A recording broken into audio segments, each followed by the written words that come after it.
What's up, everybody, and welcome back to another episode of the Good Anime Palette Podcast. This is episode number 89, where we go over the new lineup of anime available to y'all for the summer of 2024. Here to give you the rundown is none other than me, your co-host Jason, joined as always, as usual, rocking a Blue Jays red jersey, Will. It more comes off as like a Red Sox jersey, huh? Just to be clear, I'm not a Red Sox fan. I'm a Red Sox fan. I am a lukewarm, fair weather Blue Jays fan. I've actually not really I haven't gone to any games. My sister just happened to have a spare one, and she just threw it at me, so that's why I'm wearing it. It's also super comfortable. I like jerseys that, because they're very expensive, but they also are very comfy, you know? Oh, she got these for free. I think it was like opening day, and they went and they were just like giving out like these like. Is it because it was sold? There's a new one, so then they have to. It's probably like the backlog stuff they couldn't sell, so they were getting rid of it. But it's also like it's not the home jersey, right? This is like, Blue Jays wear blue. This one's red, so it's probably like for them, less value, less likely that people are going to buy it. That's why they're just giving them out for free. But enough about baseball. We're going to be talking about anime that has come out, and we've watched, a few of these for summer 2024. Not really going into any disclaimers or explanations. We're just going to go straight into talking about the stuff that we've watched. Will and I made no seasonal bet this time around. Just not enough time. And also, it was also kind of a little bit of a spoiler here. Not that interesting of a season to do a seasonal bet. It depends on how you look at it. It could be massively chaotic. We totally could have been a little bit more creative in how we wanted to do the bet, but I think just when the time came that we needed to think of something, it just nothing stuck, and it also just didn't really matter all that much in the end. What really mattered was finding time to actually watch some of this anime. So we're not going to start off with listing the stuff that we didn't watch. We'll go into stuff we did watch first, and then at the end we'll talk about the series that we didn't cover or that we didn't really have as much interest or time to invest into it. As usual, we'll go into the sequel stuff first, and then we'll talk about the quote-unquote new seasonals for 2024 summer. So there was only really one sequel that we actually watched, and it wasn't like a standard, like TV lineup seasonal. This was more of an original net animation, an ONA. And we're talking, of course, about Monogatari. Not just, any plain old Monogatari. Took a long time for people to finally get what they wanted. We're talking about Monogatari Off and Monster Season. So, just to sort of give like a little bit of a background into Monogatari Off Season, this was I think if you were to go by the light novel releases, it covers book 4 and book 5. Still written by Nishio Isin, still done by Fofan for the art, and, as always, with anything that is Monogatari, it's still produced by Studio Shaft. Now, the sort of original source, I don't know how they've done it. I don't know if they did the scores per book or if they did an aggregate across all of the series. But the raw mouse score for the light novel is an 8.54, ranked 123, popularity 3167. Membership's kind of small, but I think it's just because light novels are even like a smaller diaspora compared to manga, which compared to anime, so you're not going to see as many people on it, but that's still a very good score for light novel standards. Absolutely, yeah. And so we then turn our focus over to the anime score, which as of now, as of recording, is a raw score of 8.98, which puts it at 13th overall for anything that is new, anything that's an ONA, OVA, anything that's a movie, just anything anime at all. Popularity-wise, 50,000 members, which puts it at 3,162 on the popularity ranking. So it's still a pretty small chunk compared to all the other Monogatari entries, but I mean, we can't really ignore the score that they have.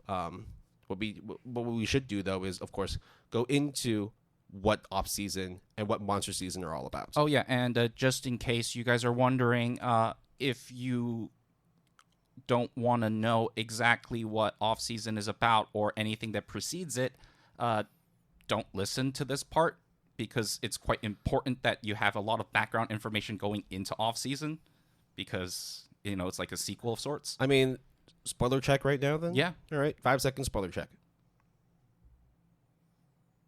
And now back onto Monogatari series Off and Monsters season. Okay, so there are several things that I think listeners, you guys have to kind of bear in mind. The first thing is how long of a hiatus this was, and also how tumultuous Studio Shaft was going through during this period of time. Basically, off-season and Monster season was set, I think, by the CEO or like the the top guy of Studio Shaft, like ages ago. It was like, I think it was like 6-7 years ago when they said anything that's Monogatari related, we will produce. Yeah, we will commit. And then, okay, we waited, and then now it's here. Out of nowhere, too, they announced it, and then it was like, right after they announced it, I remember Will was like, at your wedding reception, it dropped like in like 3 weeks. That was the announcement. And it was just like, what? And then here it is. So, to give context, what off-season and Monster season is about is also kind of interesting that they have the name together.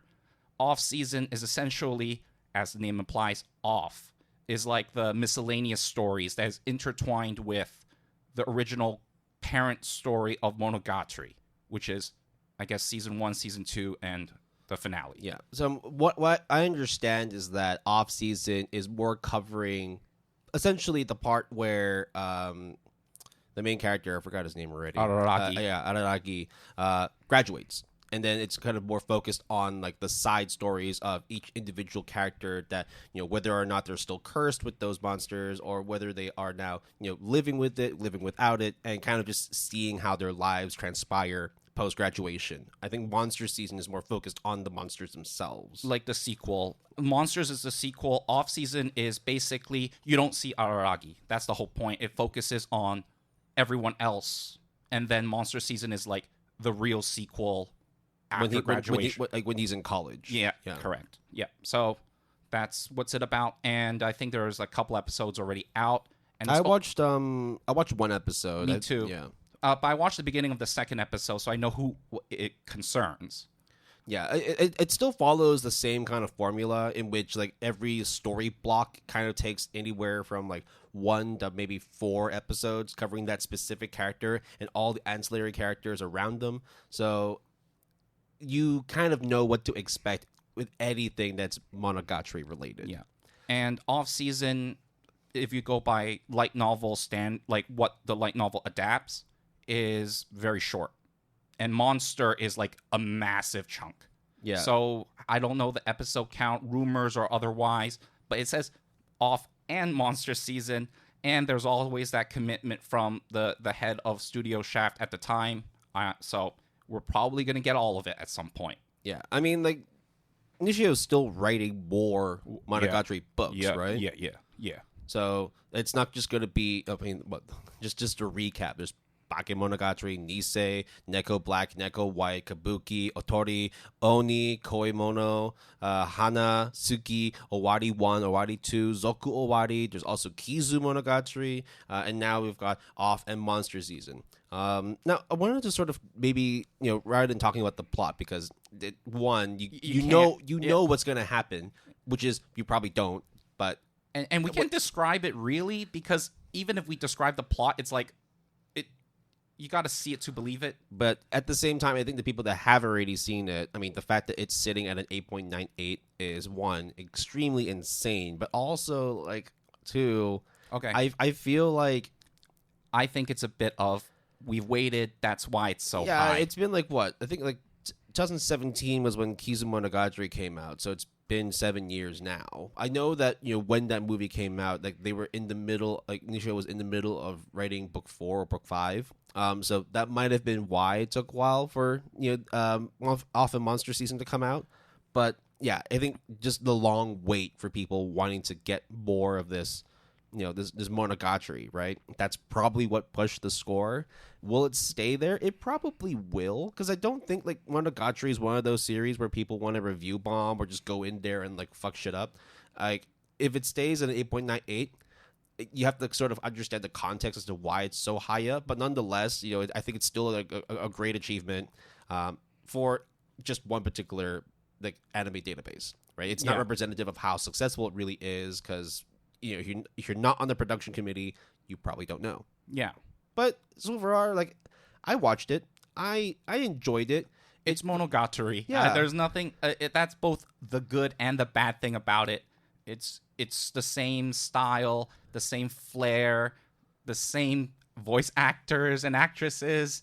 Everything. It's just like as if time, hasn't elapsed. Like in terms of like 2019, 2017, it's like direct continuation. Yeah.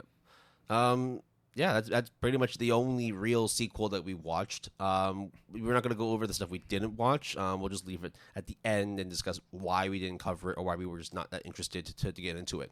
So we now go straight into the but new it's good, shows. right? It's good. It's good. I mean, like, no doubt about it. It's good. It looks great.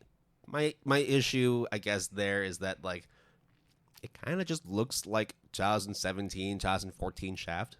I think that, I've talked about this before where I feel like there has been a kind of plateau in terms of the animation quality and how it can't really go any further.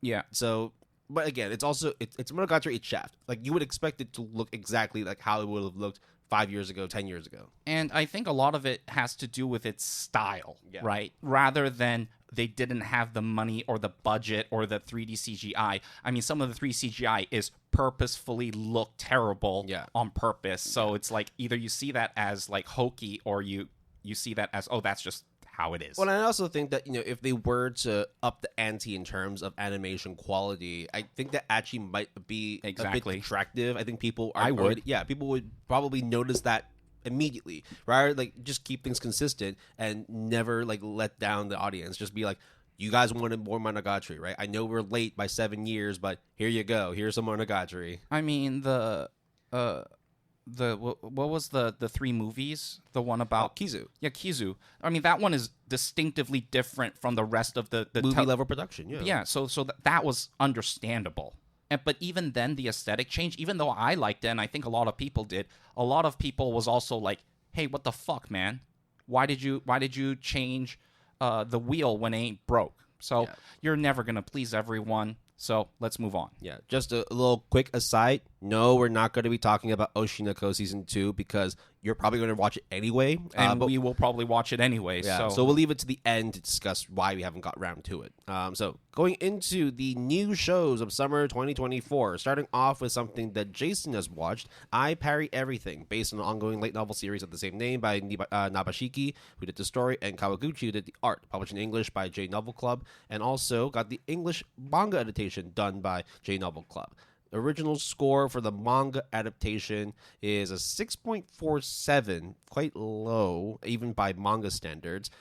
Didn't really get anything from the light novel source. I think it's just probably one of those sources that were like just not that known, not enough entries on there, so it didn't bear a score. But in terms of like how it's performing right now for the anime, a raw score of 7.19, decent, ranked 3277 with around 58,000 members. So that's actually quite sizable for something that doesn't even have an entry score for its original source. Yeah. So I Parry Everything is essentially a story that you have heard countless times. It's not an isekai, but it is like of that kind of ilk. Essentially, it is about a guy who is talentless, quote unquote, and has gone to, but still wants to be an adventurer, goes through all of these, like the wizard school, like the hunter school, the knights, like the barbarian school, the cleric school, and was like, comes out of all 6 of these schools being like, yo, you have no talent. My bad. Except at the Knight Academy, he learned one move, parry. Yep, in the name of the title. And he's like, well, shit. But that doesn't qualify him to become an adventurer. But it just so happens that there is a class of adventurers, rank F. So it's not even like technically on the books for menial jobs that are done around the city. And you can't even go into dungeons. You can't do anything. So why is this like a big deal for our main character named Noor? Well, if you heard of a quote, I think by Bruce Lee, I'm not afraid of someone who does, 100 moves? Yeah. Well, basically, like, in essence, don't be a jack of all trades. Be like more focused on like one particular skill. Like I fear the person who knows one move really, really who well. Practices 100 moves once versus one move 100 times, something like that. And this guy's one thing is parry, and he's really good at it, like really, really good at it. But he's also dumb as fuck and humble as fuck. So he is kind of oblivious to the fact that he is so overpowered in his parry skills. No one acknowledges him, so he's rank F. Yet at the same time, he parries fucking like gravity at one point. I think the fact that you preface this with this being as like cookie cutter as can be, where like it's some nobody which is specializing in a skill that nobody cares for, but it turns out that because he's really, really good at it, it makes him unique. It just kind of sounds like a lot of these sort of fantasy action series where you have like a cleric that does only healing magic, but apparently like nobody gives a fuck about healing magic until it really does matter. Yeah, or like it heals like earth matter or something, or like body matter, and then oh wow, this weird loophole. So by the way, if we're talking about like healing magic and all that, we're not talking about redo of healer. So first of all, like let's get that out of your fucking head. Yeah. Okay. Undo that thought. Yeah. So the other aspect I wanted to go over was like this was produced by OLM. Yes. Right? I forgot to mention that, but OLM recently have been doing work. I mean, don't forget they've done Komi Can Communicate, they've done Dark Gathering, Summertime Render, Odd Taxi, as well as what was that Palace one? Apothecary Diaries. Yeah. They're also doing Dungeon People that we're going to talk about later as well. Yeah. So in terms of like animation quality, I'm not saying that it has to be like amazing, like state of the art 3D CG or whatever the fuck, right? But how does it look? Fine. It good. It's good enough, and they do enough masking of bad CGI and blending such that it's not too overt. So they're pretty smart about it. So why is this a show that is worthy to watch, or at least to be on the radar? Because if you look at 6.47 versus 7.19, that's a huge jump, right? Yeah, I think like just sometimes, like especially like when it comes to comparing anime and manga, there are just some series that are better in motion as opposed to being told panel by panel. Yeah. Right. And this seems to be an example of that. Yeah, and at the same time, it's just like kind of funny in a way, because he's like, oh, for example, each episode is I parry something. No shit. Yeah. So the first episode is called I Parry a Cow. And the guy mistakes a cow for a minotaur. And manages... As most people would do if they've never seen a minotaur before. And manages to parry the minotaur's like blow, because he can't attack it, such that the minotaur kills himself and saves the princess. Stuff like that. And he is so oblivious. He's like, oh wow, that is so tough of a battle. I really shouldn't be an adventurer, while everyone else is losing their minds at like the capability of this guy. Right. I mean, how are you enjoying it so far? Like, I quite like it. I mean, like, again, like it's never fair to judge something purely by its manga score or like its raw score in general, because look, we've been burned by a lot of things where like they're super highly rated, or we've been super shocked by something that was only like a 6.9 but ends up actually being an 8 in our books, which is a lot this summer, by the way. So in terms of like, I don't know how you want to do like a ranking or a rating, but like it's a B minus 7 out of 10 show. It is not the first on your rotation, but it's not a bad use of your time. Okay, popcorn flick. Not as entertaining, but it's like it's good. It's Right. just fine. It's good, and if you're into that kind of thing, which you might be, it's worth it to either watch it now or at some point down the line if you have nothing else better to do. And if you've missed it, then It actually doesn't matter. No harm done. Yeah. It sounds like really brutal to be giving ratings like this to shows, but honestly, like that happens to a lot. I mean, there's a reason why like there's 50, 60 series that come out every season, and we don't cover all of them. Exactly, and we don't need to. Also, it's impossible, right? If you were to watch everything, like you would literally be watching anime nonstop through to the next season and then keep repeating the cycle. Side note: I've watched certain shows this season that I quote unquote wasted my time on. Yeah, there was a lot that I watched the my cat time on. ramen shop one, and It's exactly as advertised, except it just looks fucking terrible. Right. Okay. Coming up next then is... Oh, that was a quick shot review of that show. But anyways. Now you're going to credit it. Yeah. Yeah. 2.5 Dimensional Seduction, based on the ongoing manga series of the same name by Yu Hashimoto, published in English by Seven Seas Entertainment, and it's also available digitally, simulpub through Manga Plus, produced by JC staff. Now, the scores are relatively similar in terms of its raw score, 7.15 for the source, 7.29 for the anime.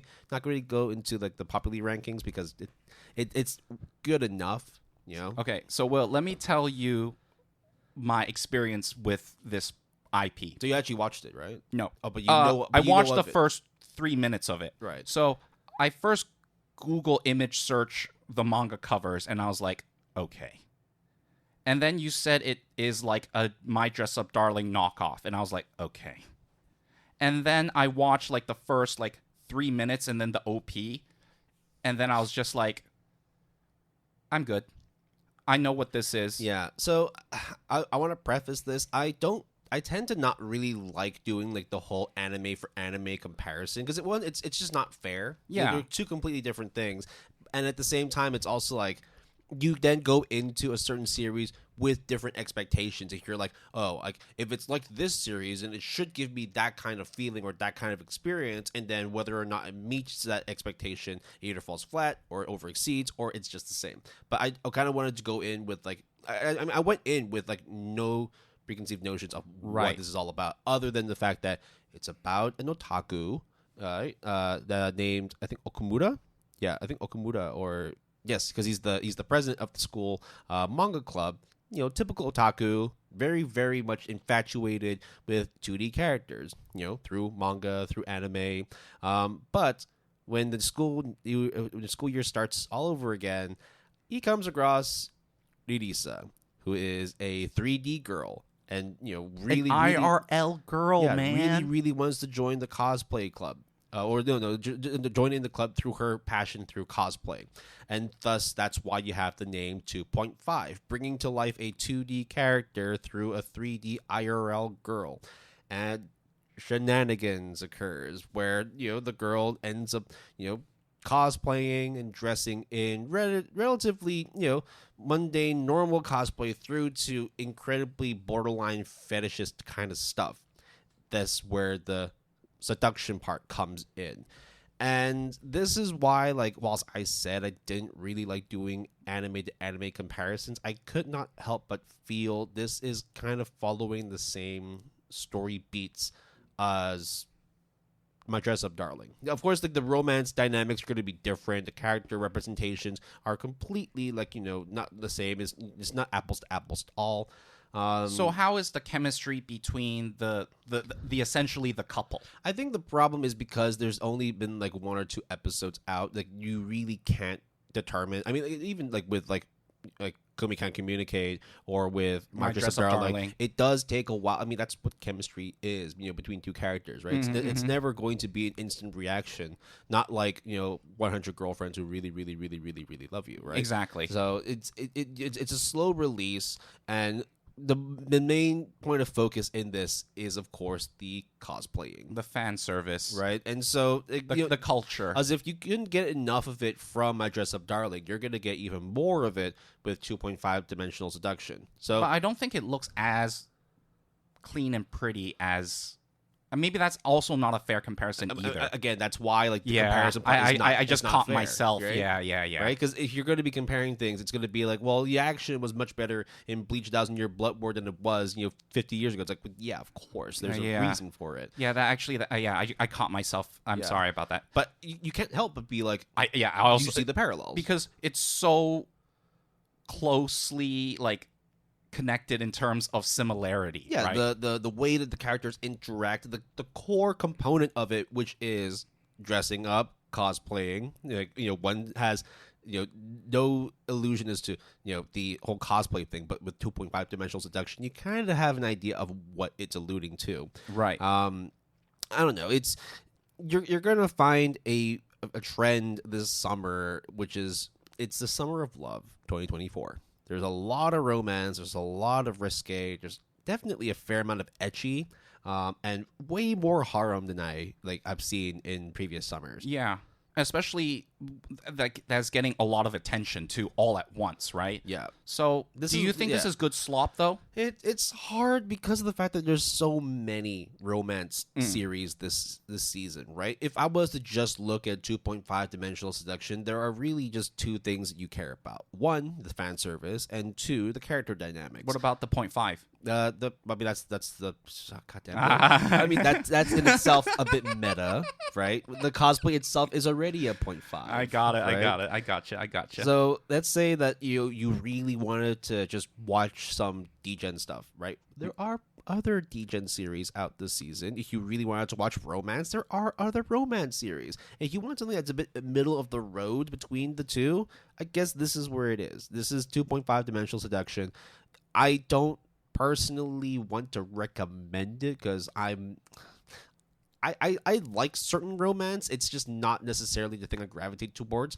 But in general, as like a fair weather or like a neutral anime fan, it's not bad. Right. It's not bad. Would you say then that at least the characters are likable, like Okumura and obviously the girl? What's her whole Ririsa? Yeah. Ririsa. It's hard. Again, it's just a different flavor of the week. It's whether or not something vibes with you. It could vibe with you in this particular Well, at least season. it's not off-putting for you, right? It's not some. I mean, like I'm not like detracted from like liking these characters. It's more just the overall package of a plot, along with like the way the characters interact with each other, which is more sort of like I'm okay, but it's fine. It's completely fine. I think if you wanted some romance with a bunch of edgy shit in there, this is it. And speaking of that, let's get into the other one right after that, Days with My Stepsister, which is another show that I did not watch, but Will, went into the fray to do it on behalf of the GAP Bros, based on the ongoing light novel series of the same name by Ghost Mikawa, who did the story, and Hiten, who did the art, published in English by Yen Press, produced by Studio Dean. Anime score of 7.41 with a source score of 8.16. Okay. So, Will, why is that ranked so high? If everybody wants to turn their attention back maybe 3 years ago, back in, actually, funny, no. Are you going to mention Domekano? Not Domekano. That's... Dude, you can't touch that. You can't touch that. That's God tier. Okay, got it. My bad. 2 summers ago, back in summer 2022, there was a Project Number 9 series that released called My Stepmom's Daughter is My Ex.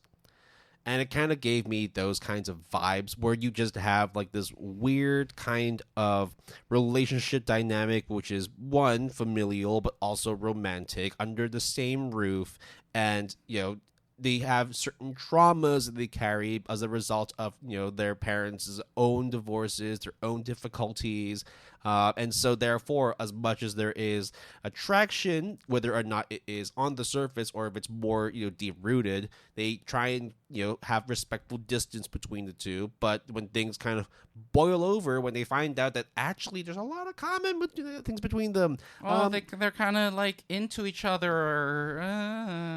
So again, like Wincest, guys. Yeah, this is another one of those series. It's just interesting that it's not produced by Project Number 9, but rather Studio Dean. Yeah. Which, again, Studio Dean have done some weird things in the past. What was really striking for me was that the light novel is ranked as a raw score 8.16. That is legit why I wanted. I mean, I should have watched it, but I just looked at Studio D and I was just like, and a bunch of other shows, and I chose those instead. Yeah, top 500 for the light novel across all written literature on the MAL database. The anime score is also pretty decent, 7.41 for the raw score, which puts it 2,116 with 97,000 members. That's a lot. Yeah, that's quite a lot. Like the fact that you're bordering 100K for a series that, I mean, as much as it is super popular from like the light novel perspective, it's also just bewildering that like there's this much people that actually care about. Well, I shouldn't ever doubt the anime sphere. There are people that are into Wincest, So and I mean, Domekano, right? Look, different strokes, right? Like, Right. I mean, again, right? Like, I can't be calling the kettle black if I'm also like in love with fucking Domekano, Right. So it's not fair for me to say. But at the same time, I think Domekano, even the stuff that I've consumed, it's like S-class slop of that type. It's literature trash. It Yeah. is just, perfection. It's like the Mamma Mia kind of like. It's a like moment. junk food, but like the best junk food. But Yeah. then this seems like it's just, if that was gourmet, if Domekano's gourmet junk food, this is like Lawson 7-Eleven convenience store junk food. Not the worst, but it's just. Oh no, this is like 7-Eleven fried chicken. You Right. know it's like karage is good. kind of good, but it's like you can definitely get better karage everywhere else for the same price. It's so just you don't happens- understand the Yeah. 8.16. I mean, no, I probably understand. And the reason why I think I understand is when it comes to these kinds of complicated relationship dynamics, romance, like stories, a lot of times, I mean, you've seen it with like different forms of literature as well, which have these kinds of complex, it's forbidden, it's definitely taboo, right? Right. It sometimes comes off as better like read out, because Like smut. Well, yeah. I mean, like you have, for example, 50 Shades of Grey. Yeah, Right? And yeah. like wildly popular. And of course, the movies themselves are also super popular. But I But think not compared to the original novel series, very, right? very, very Exactly, different. right. I mean, like the fact that you can have people creaming themselves while reading a book versus watching a movie, like that just shows the amount of, popularity and also die-hard fandom for this kind of literature. And I think that with literature, you can take time to sort of grow characters, grow those relationship connections. Whereas with anime, again, you're pretty much limited to 24, 25 minutes. You gotta put stuff on screen. I think it's also what I personally would call the Harry Potter syndrome of there is infinite amounts of written content available such that it may be deserving of that high of a score, Yeah. or you imagine the characters looking a certain way even with the words describing it almost exactly, but you have like your interpretation of it. But then when you see the anime Definitely. form, I mean, like outside of Harry Potter himself, like whenever like I've read the books, I've always had like a different idea of how a character should look, and therefore when you have the actual representation through the movie, you're like, okay, I can kind of see why they went with that direction. look, Emma Watson is hot, but she was not what I envisioned Hermione to look like in my mind. But Daniel Radcliffe is Harry Potter as fuck. that is on point. Right? I also don't really want to talk much about Harry Potter because as much as I love the books, I hate the author. So Yeah, yeah. moving on from that. So, Days with My Stepsister is then. It's another one of those like, You're gonna do you like cosplay? Watch 2.5. Do you like Wincest? Watch Stepsister. spoiler alert, audience. You will hear a lot of comparisons because that's almost like exactly what is happening. But some variations, cookie cutter variations, are better than others within this. Look, Jason, I think we need a break. Okay, I think we need to see different things. We need to experience, a new side of life. where are you breaking up with me now? Well, not necessarily. We're just putting this on pause because we're moving away from some of the romance stuff and moving into a different world. Okay?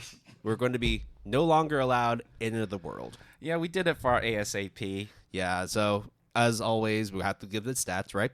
Ongoing manga series of the same name by Hiroshi Noda, who did the story, Takahiro Wakamatsu, who did the art, published in English by by Seven Seas Entertainment. And this is the part which is pretty cool. Produced by Studio Atelier Pondark, also the studio that did Uncle Isekai. Yep. So the scores again are kind of similar. Mile score for the manga is a 7.46, popularity 2,412.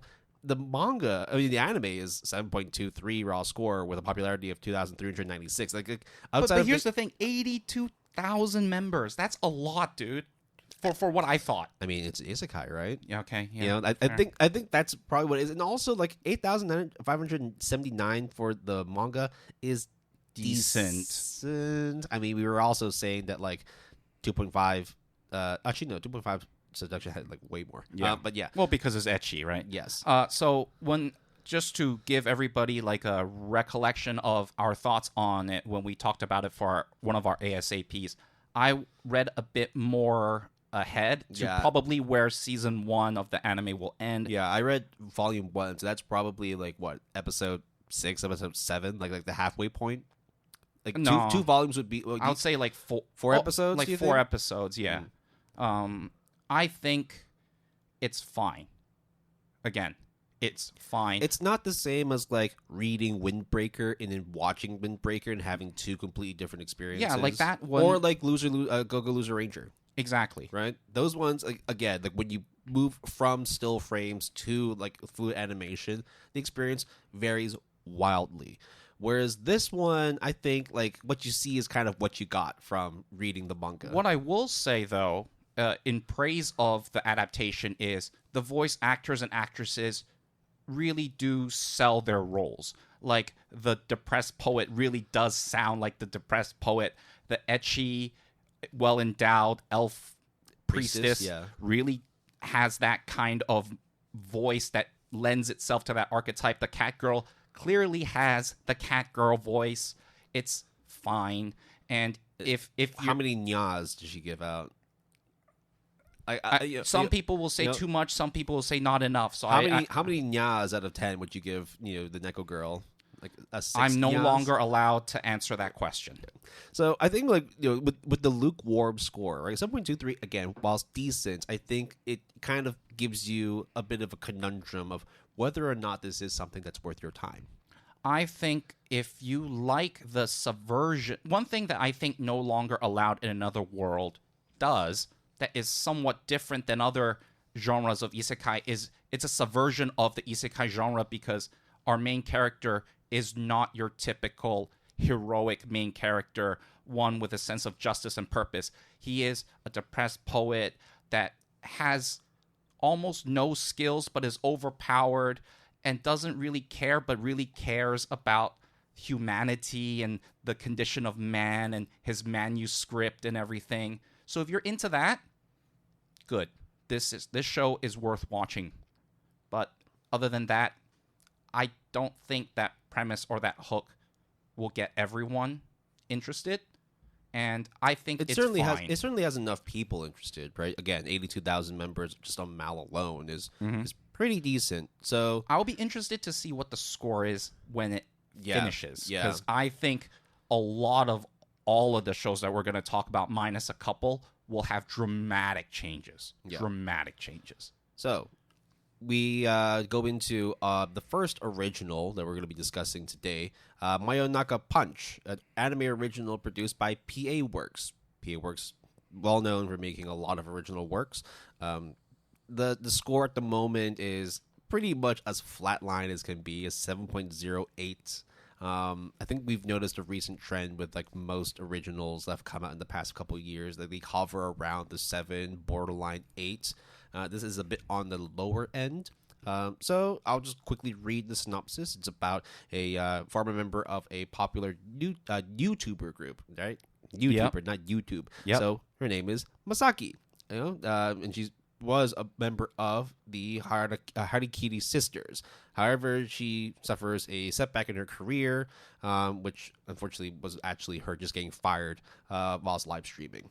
She then joins a new partner who happens to have superhuman abilities, and together they are now creating new content and are able to reach the milestone of 1 million subscribers. So I watched this. Will didn't, and I think one of the themes among a few of like, there are comparisons to this and that of this show and whatnot. I think one of the things that is going to happen, at least within this episode, is there will be shows that are seemingly not have a very good mouse score, but I will kind of fight for it because it offers a particular niche, and if that is what you're into, it is way, way, way above the score it currently is presented. With Mayonaka Punch, 7.08, I need to emphasize it's the PA works of Aquatope on the White Sand, Sakura Trick. It's one of those where it's a bunch of girls doing slice of life stuff. In this case, it is about streaming and YouTubing. And one thing I'll say, it looks immensely pretty. Very vibrant. The supernatural human is actually just a vampire. Straight up vampire. Supernatural, nonetheless. Yeah. And the thing I want to emphasize is how fun it is. Because, for example, when I'll just spoil it because it's like the first like 2 minutes of the anime. When the career setback happens, literally she punches one of her co-hosts on stream. And then she, is like got fired. But then when the camera's off, it's like, bro, you can't do that. Like, yo, like I know.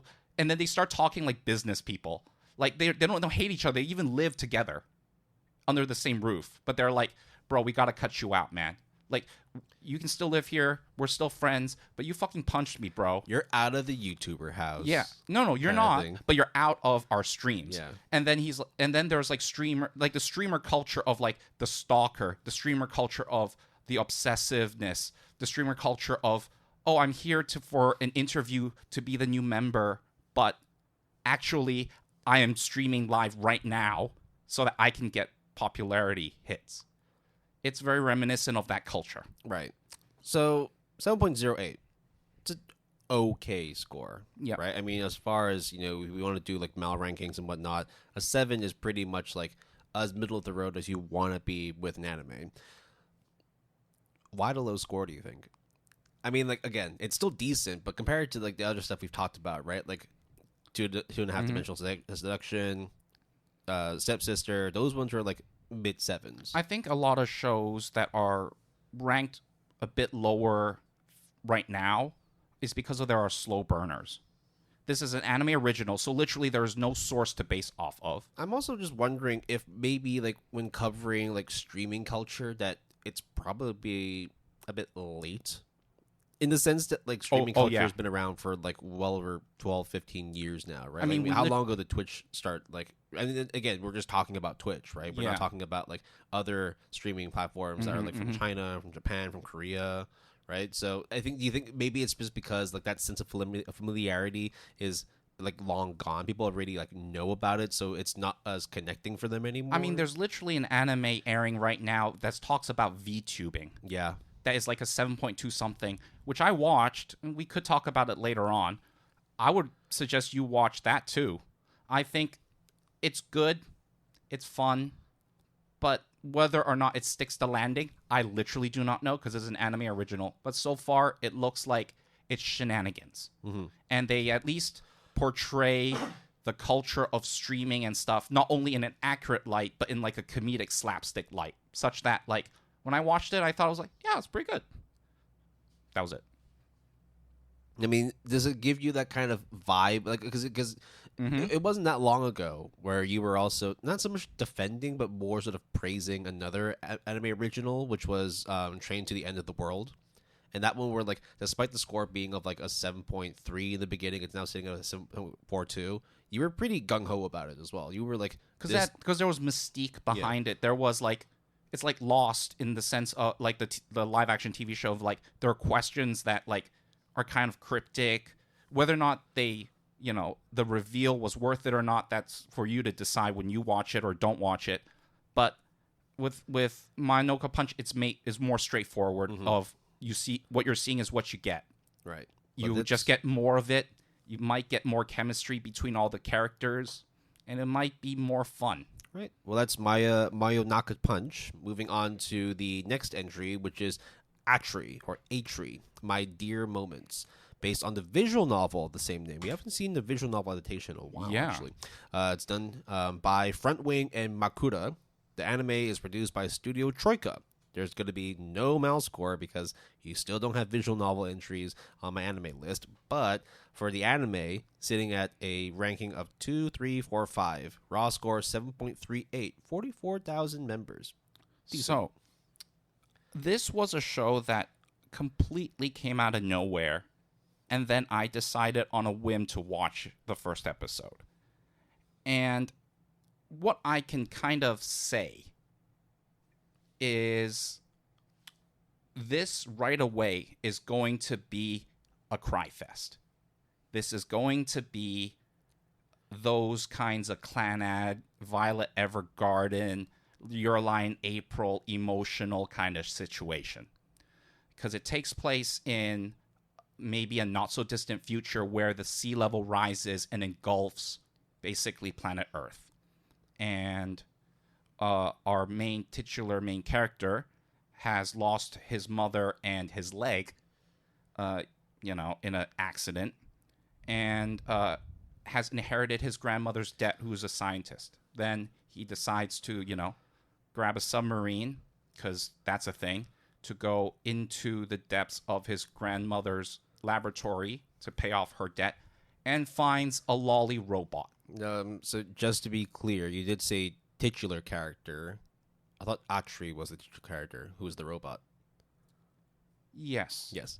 So you mean like the main character, sorry. not named Atri? Oh yeah, my bad. Sorry, the I main just character realized. is Ikaruga Natsuki. Yeah. Also, I like the video game Ikaruga. Has nothing to do. Absolutely nothing to do. They're But in space shooting white and black specks at each other. fucking great game. But not. Hard game.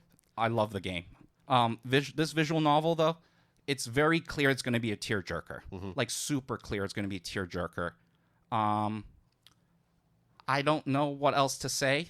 I think the difference with this one as well is that we will be talking about some other robot emotional anime later on maybe, but this one Atri herself actually does display emotions, right? Yeah, like a really cute lolly girl, and there was some discourse on some forums that are kind of suspect, but let's not get into that. Let's not get into that. But the Atri girl is very bombastic, energetic, charismatic, while our main character is really mopey and depressed, and she is going to save him. So is the Cry Fest more coming out of like the environment they're in, or like as a result of the environment, it's more like the character dynamics between Atri and Ikaruga? Well, without going too much into it, yes. But also, at least in the first episode that I watched, there is a clear end that is going to happen to Atri. I'll just say that. Right. So it's just like from the offset, you can kind of. It's like in Deus Ex is the famous line that I always like to quote. It's not the end of the world, but you can see it from here. I can see the end of this show from here, and being like, oh yeah, it's gonna try to like tug at your heartstrings and your emotions, and like, oh, that kind of thing. So where does this sit in terms of like a recommendation? Is this something that people can vibe with? Is it more just, hey, look, like if you want to cry, go ahead. Otherwise, like there's other stuff to watch. It's really hard to tell with the first episode that I've watched. Unfortunately, I wish I could get a better idea, but there's literally not, at least as of recording, not more available to me. Right. But it looks very pretty. Yeah, but I think like the hard thing as well is I understand, of course, wanting to do like the 2 or 3 episode rule and then being able to vibe it out. But sometimes you don't have that luxury. You kind of need to make that decision based off of promotional material or just watching one episode Or our logistics. Yeah. And so, like, if you were just to remove the score, right, you remove, like, the visual novel aspect, which is if you've played it or not, and just look at what you've just watched from that one episode alone, it's hard to discern whether you want to continue with it. I'm interested to see more, but I am also, like, uncertain, Like, sometimes when you see something, you're just like, oh, dude, this is gonna be, like, fucking lit, bro.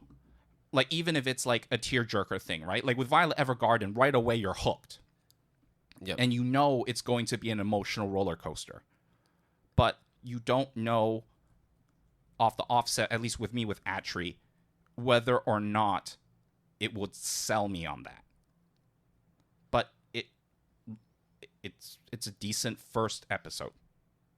And I think it just might, surprise and wow all of us by the end of the season. I mean, we've also watched a bunch of stuff where, like, the first episode was super fucking good, and then it turns out to be a trash dump at the very end. Yeah. I've already forgotten what that anime was called. I think you know which one I'm talking about. The one with, like, the music, the guy playing the piano, and there's, like, a robot girl. And it ends up being, like, the last episode was just actually promoting a game that's coming out at the end of the season. Oh, the Mappa one. Yeah. Shit. Oh, shit. Now you put me on the spot. Yeah, you know exactly which one I'm talking about. Let me just pull they did a road trip across America. Yep, that's the one. It looked really pretty and looked really good. Let me just pull up the name. Oh, Sim Tactop Destiny. Tactop Destiny. Yeah, that's it. What a fucking shit show that looked was. Amazing for the first 2 episodes, and then afterwards, fucking Oh my, I'm so mad now that I'm thinking about it. It was like such a waste of a premise. Now we're not like suggesting that that's how, you know.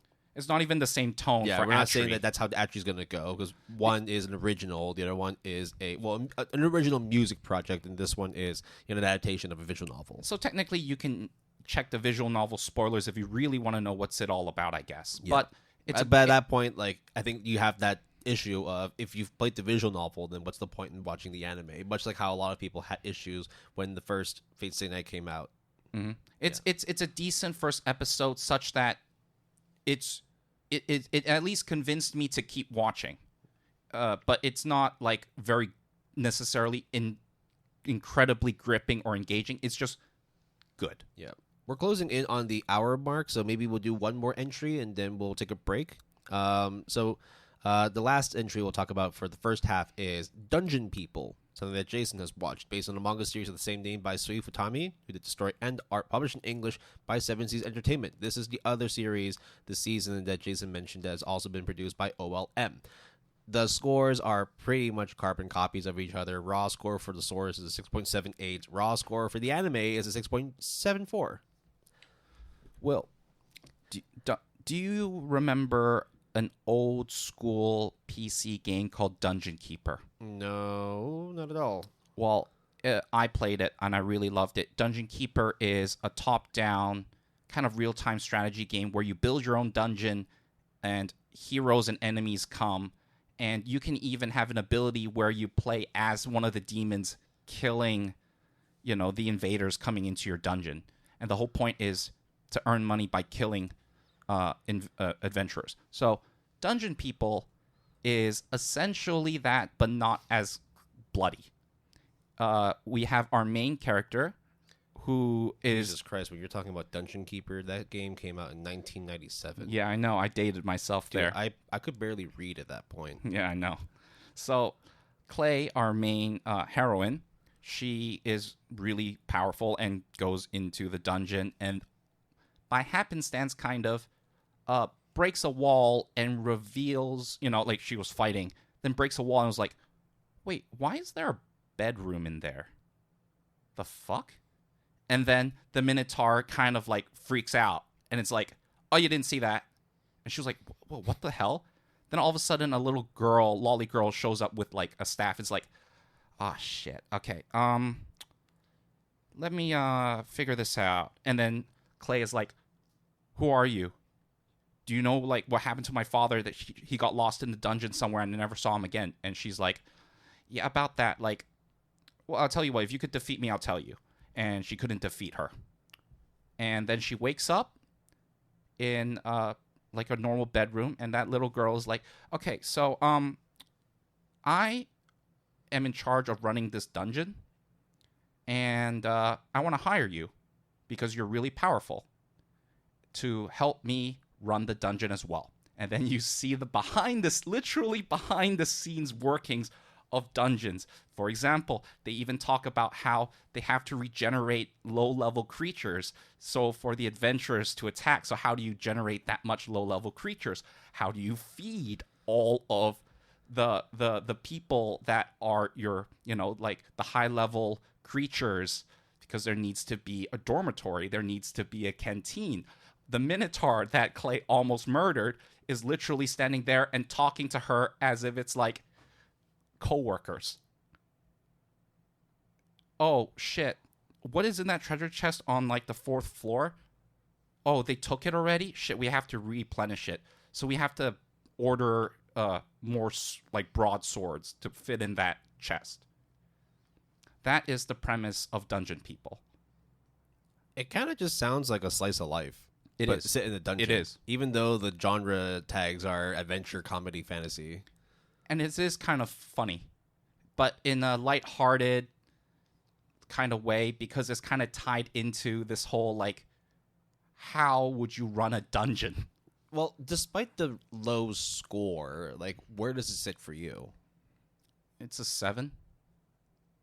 It's not an 8, but it's like a good 7. It's a pretty nice, lighthearted slice of life, and it's kind of funny to see how the inner workings, or at least this author an OLM's interpretation of the inner workings of how a dungeon would operate. Ladies and gentlemen, if you haven't already noticed by now, every summer, whenever we do one of these seasonal episodes, shit like this is par for the course, where you just have a lot of middling shows where the scores can't really tell you whether something is enjoyable or not.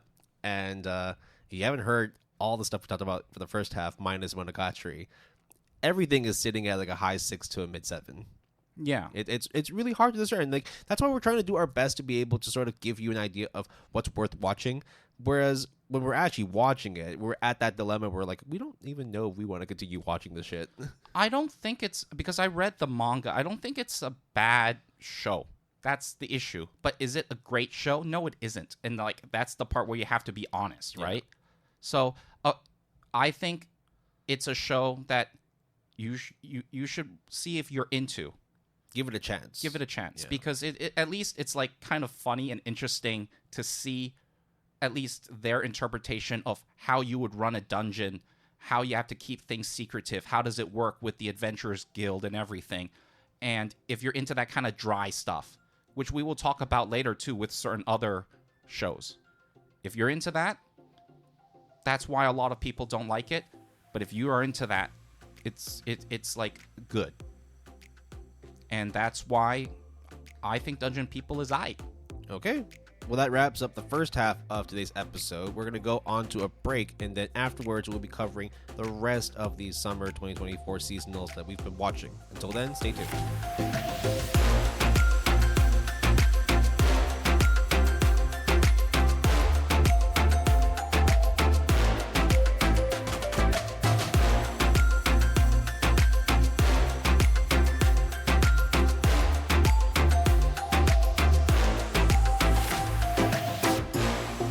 We are back for the second half of today's episode of the Good Anime Palette Podcast, where we're going to be going over the rest of the seasonals that we have watched for summer 2024.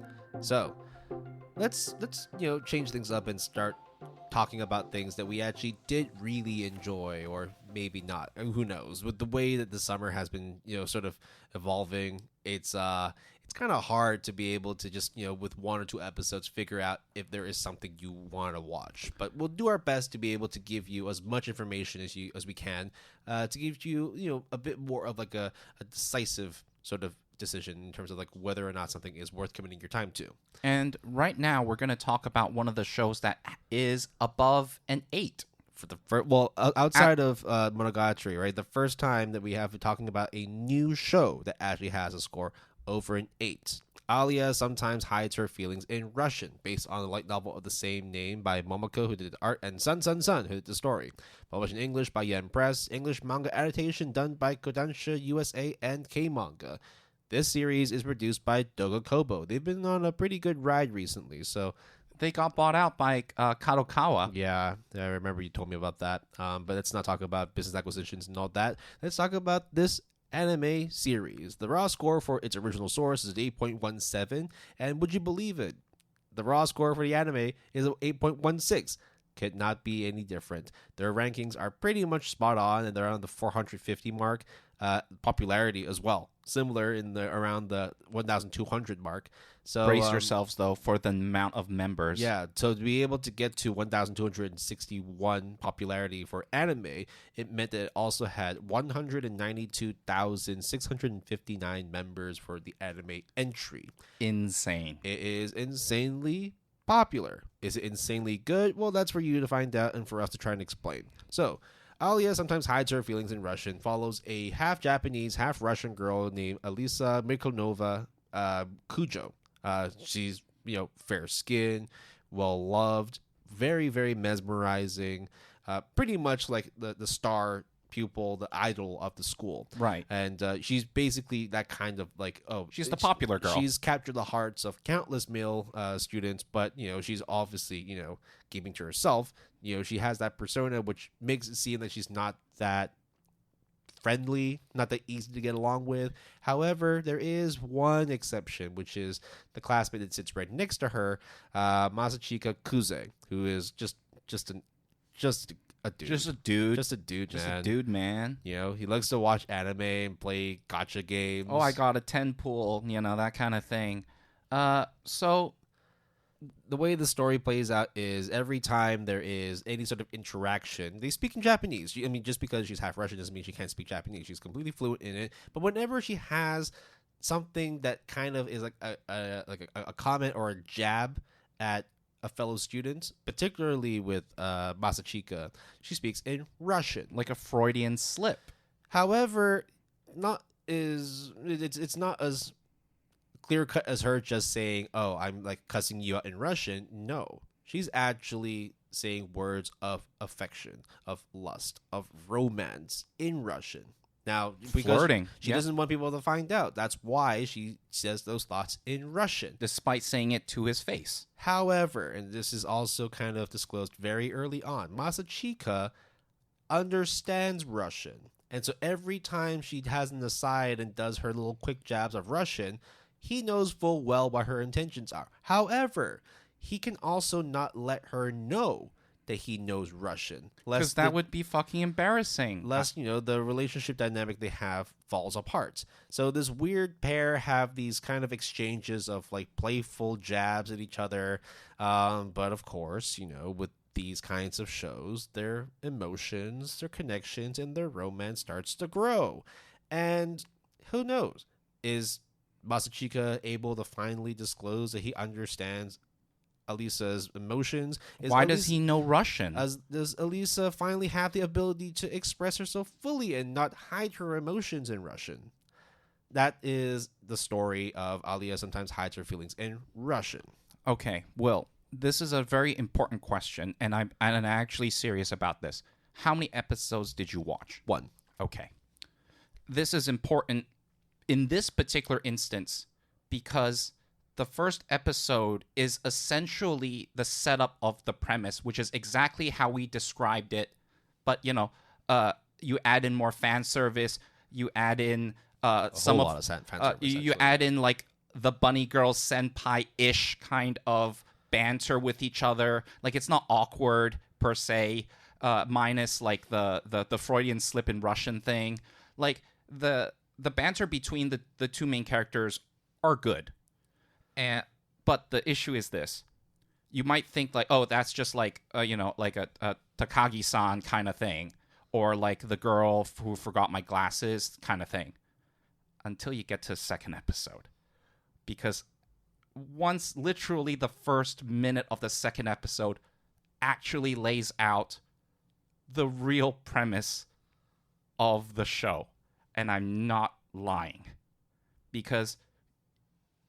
and I can't spoil it, but it dramatically changes how you see the first episode. That's all I can say. Yeah, so that, again, is the problem of watching anime in general, where, like, you have to watch more to know if you like it, but... That's why the 3-episode rule exists as, like, a meme or as, like, a trend, yeah, right? but it's hard to do that, because it's, like, at that point, then you've already committed enough time to something, and, like, you might as well... Like, that's why, like, a lot of series, when the first episode drops, it's already got, like, a mouse score, because people already want to give their, their 2 cents about whether or not they like the show. I think some people just don't have... the patience to go into something. I mean, I don't. I mean, like, that's why I only just watch 1 episode, because I feel like the difference between watching 1 episode and watching 3 episodes is you've already watched 25% of the whole thing. At that point, like, whether you're like it or not, it doesn't really matter. You've already given enough time to something that, like, you've liked or didn't like. Or there's a good amount of people that will just be like, I will wait until other people take the dive or the whole thing is over so I can binge it and then know after the fact which ones I should are worthy of checking out. Yeah. So we're in 2 different camps in which you've watched more than I have, but I've already made the decision of whether or not I will continue watching it after 1 episode. And from my perspective, it's because I'm not like a... Do you like Kaguya-sama Love is War, but not really? I love Kaguya-sama Love is War. No, I know. But it's also like I'm not a romance junkie either. I understand that. So that's why I've been very lukewarm with a lot of the romance stuff, right? Like talking about 2.5 Dimensional Seduction, talking about Days with My Stepsister and all that. Like it's just not something that I necessarily subscribe to. That's just, Right. I mean, that's not the same for like everything, dude. Like, I mean, there's gonna be like some mangas, some animes later on down the road that like I really, really do like. But again, it's like just because I like watching shonen action doesn't mean like watching all of them, and that's why like I rarely ever go into them because at the end of the day, a lot of them end up being a bit cookie cutter. Yeah. And a lot of them just kind of revolve around the same tropes, the same characters. And as watching this, I just could not help but feel it's like I already watched something like this before. Exactly. I know. And I do not fault you at all for that, right? And in defense of like, you not being a shoujo romance fan, you still love things like Golden Time, right? That is, it's definitely a shoujo. Yeah, but show. But that was also like after the first episode, I knew if I was going to watch it or not. Right. With this, like I just felt that after watching the first episode, this wasn't going to be something that I could. I mean, again, it's a personal choice. It's got nothing to do with whether or not I recommend it to people. Because if I was to say to people, yeah, no, this is a good show. This is a really good show. Yeah. I just don't think it's for me. Right.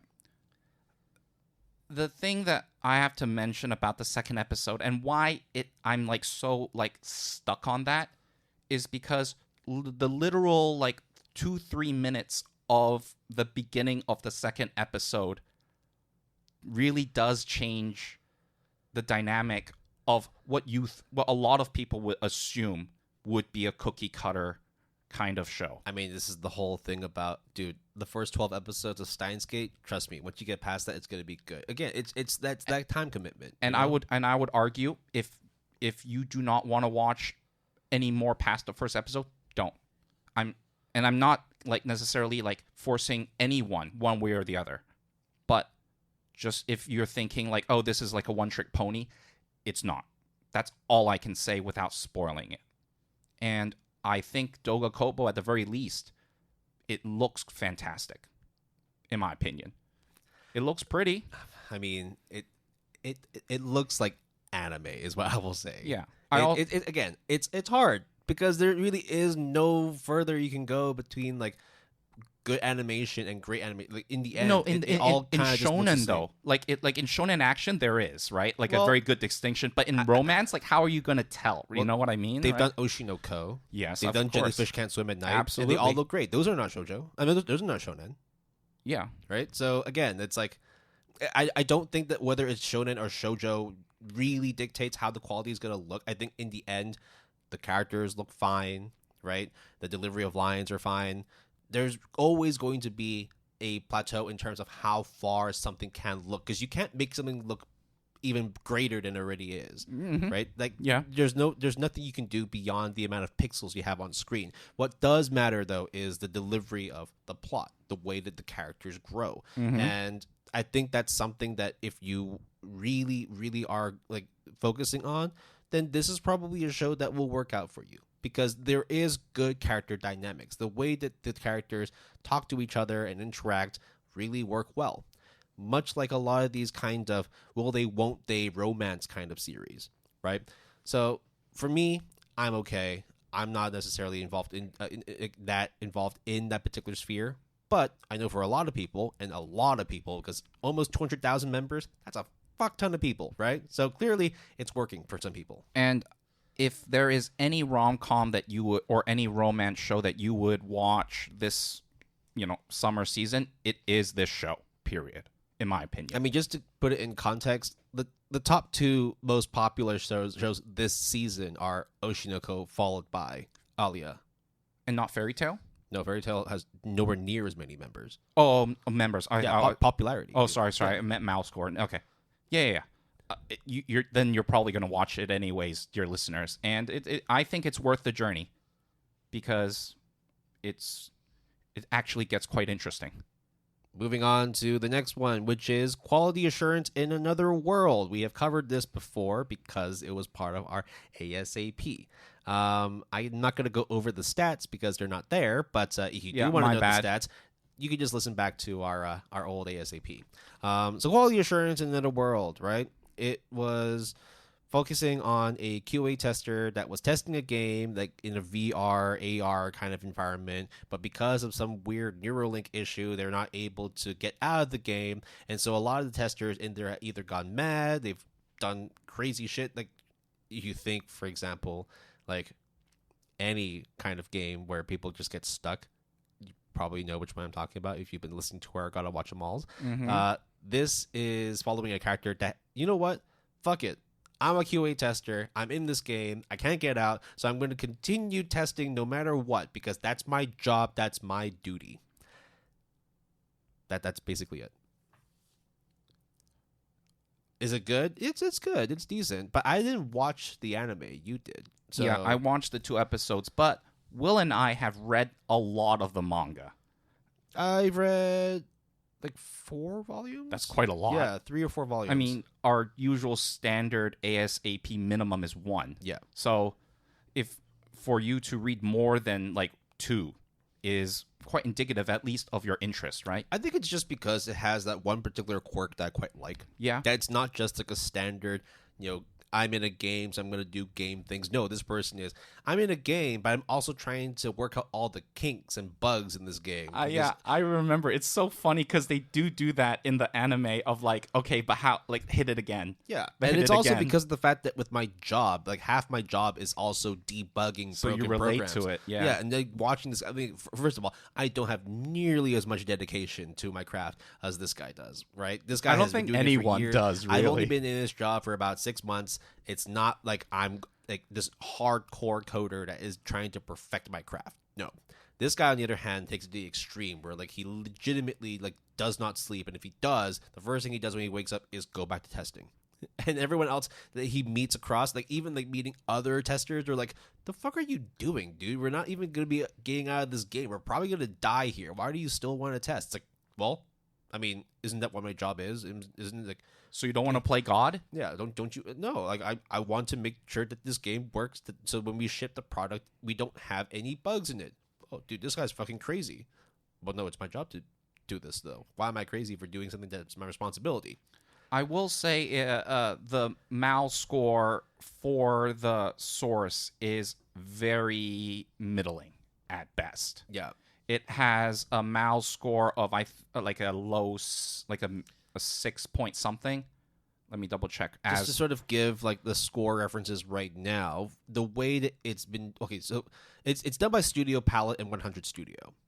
Currently, it sits at a 6.45 for the anime. For the manga, 7.01, like flat. Yep.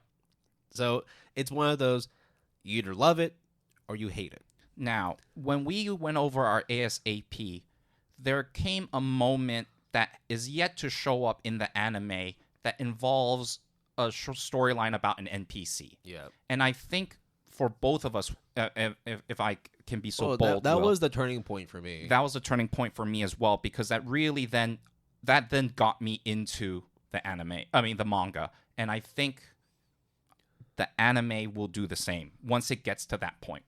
Because it literally happens like at least an episode or 2 after the most recent one. So we will see if the score changes dramatically or not.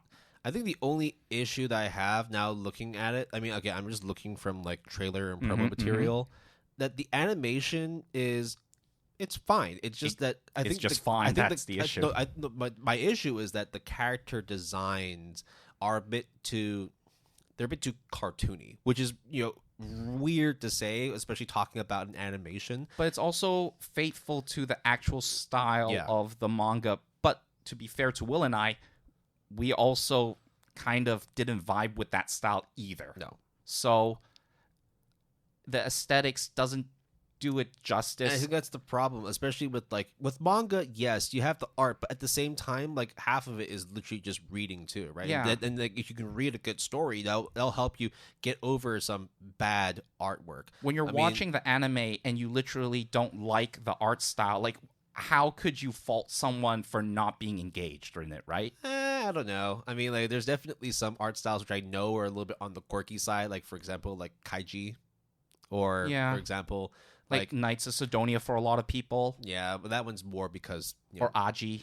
Ajin is for sure. Ajin. Like, I mean, like you just have. I'm just gonna list all polygon picture you stuff. just don't like polygon pictures. Okay, that's fine. That's completely I'm fine. sorry. Fuck you, but that's fine. Yeah.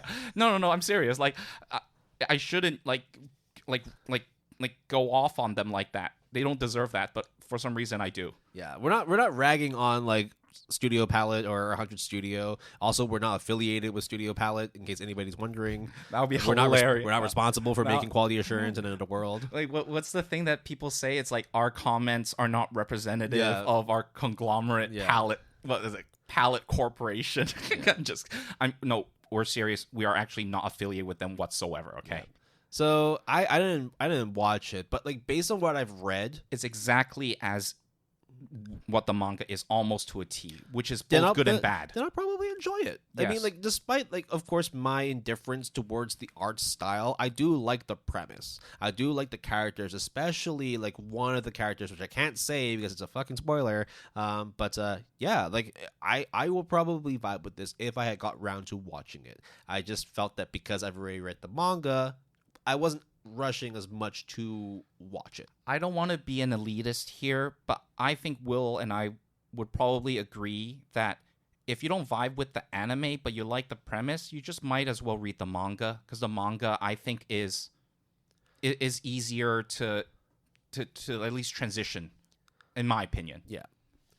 But the anime is all right. I don't even think it's about being elitist or not. I think it's just certain formats work out better. Like the Fable. Yeah, exactly. Like just like the Fable. And speaking of the Fable, Tezuka Productions not ruined, but I didn't like how they adapted My Wife Has No Emotions, which is the next show we're talking about, based on the manga series of the same name by Jiro Sugiura, who did the story and the art, published in English by Seven Seas Entertainment, produced by Tezuka Productions, as I mentioned.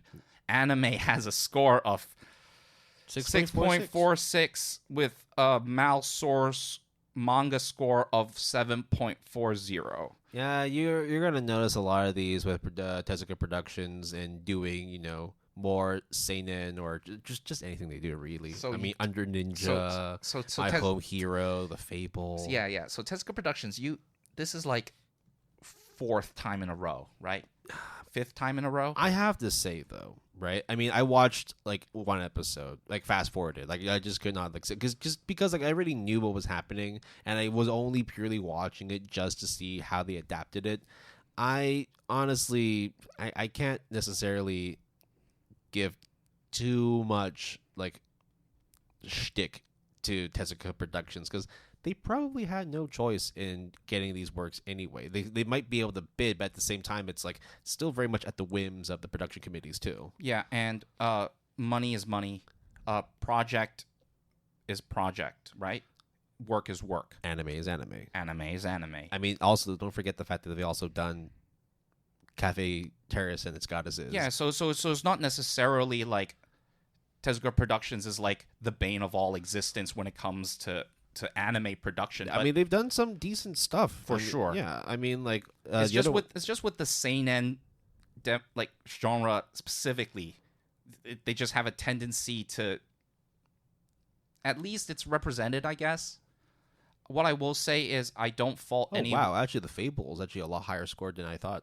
It's actually sitting at a 7.4 right now. Yeah, because I think more episodes came out, so then a lot more people kind of, I mean, it's still a far cry from its manga source. But, like it's like one of the best mangas on the platform. So we're not even going to go over the plot because we talked about this for the ASAP. But what I do want to focus on is Jason. Yes. I mean, I'm paraphrasing here, but you said, "Fuck you, Tezuka Productions. Why the fuck did you ruin another fucking seinen anime?" Okay. You didn't say that word for word, of course. I didn't say that word for word. I'm definitely taking word. liberties with it. But what I will say is I'm half joking when I say that. Because, to be honest, My Wife Has No Emotions, when it starts off, the premise is very one note. It only gets to the more philosophical, the ethical ramifications of the premise entails, which, if you don't know, is about a robot wife model that is kind of a caretaker, but then eventually the main character and the robot kind of get together and get married. That's why it's My wife has no emotions because she's a robot. Well, no, her particular model of robot doesn't have emotions. There are Right. other ones that do, but because the main character fell in love with this particular model, he doesn't want to change anything about her. He just wants to try and mold her so that she becomes a bit more sort of acclimated to showing some form of affection, whether or not that actually means entailing like showing emotions. And her development, like, because there's actually, funny enough, development with her in particular that is different from all the other models of her line. Yep. I don't fault Tezuka Productions because anything that would be covered in the first Cur is going to be not good. I think also just the fact that it's a pretty tough premise to put to light because of the fact that, like, again, the romance stuff, I feel a lot of times it's better left in writing.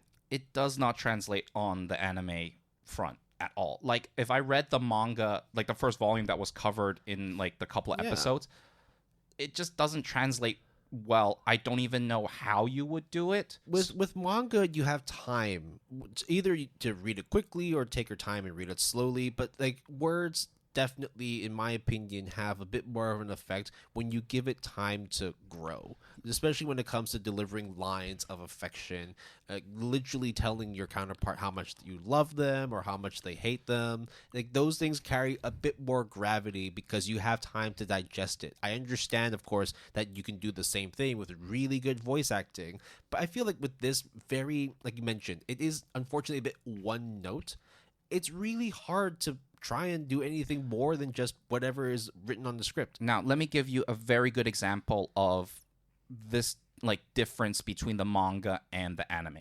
There are panels of this manga, and you can see variations of that in a lot of similar, where it's like blank stare or like just like no dialogue, and it's just like a coma panel of like, the wife robot doing something.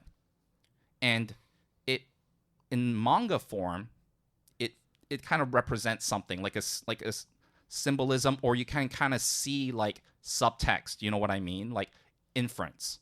But then when you translate it to an anime, it just looks like, what are you trying to tell me? Do you know what I mean?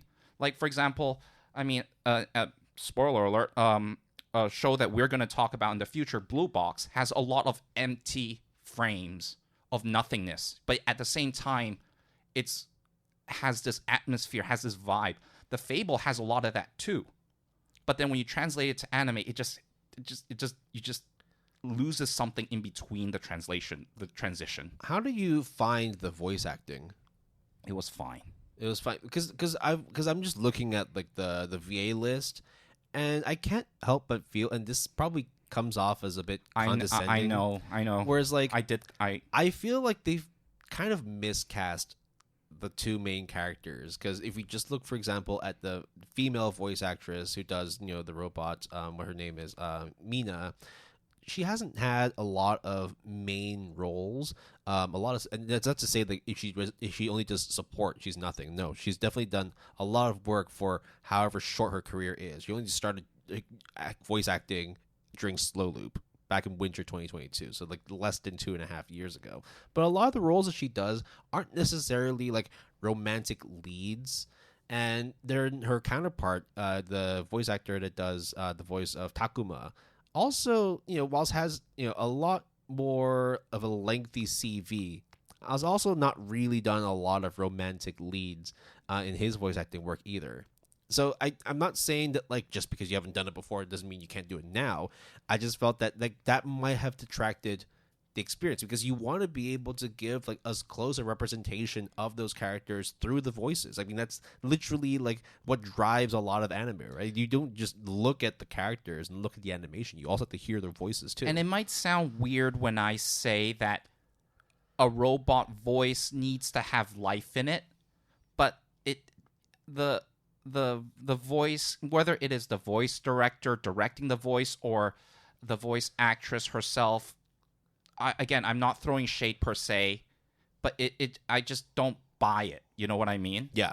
And especially when we were talking about romance as well, right? Like you need to have one where it's a robot. You need to have that immersion, and that's why it was always going to be very, very difficult. It's a lot easier when it's just on paper because you can make up the voice in your own head, whatever you see fit, or maybe no voices. You just read it as is. Because you buy it in your head automatically because that's just the way it was written. And then when you read even further, and then it goes into philosophy and ethics of such a relationship, is that good or not, how is that viable, I do not think it is palatable for anime form, even though I am happy that it got an anime, just like how at the end of the day I am happy that the Fable got an anime adaptation, because then it puts more eyeballs on the manga that got Will all in on the manga. I'm done with everything. Right. But if it wasn't for the fact that we had to cover it for ASAP, you wouldn't even have touched the Fable, right? No. Regardless of how well or how poorly the anime adaptation was.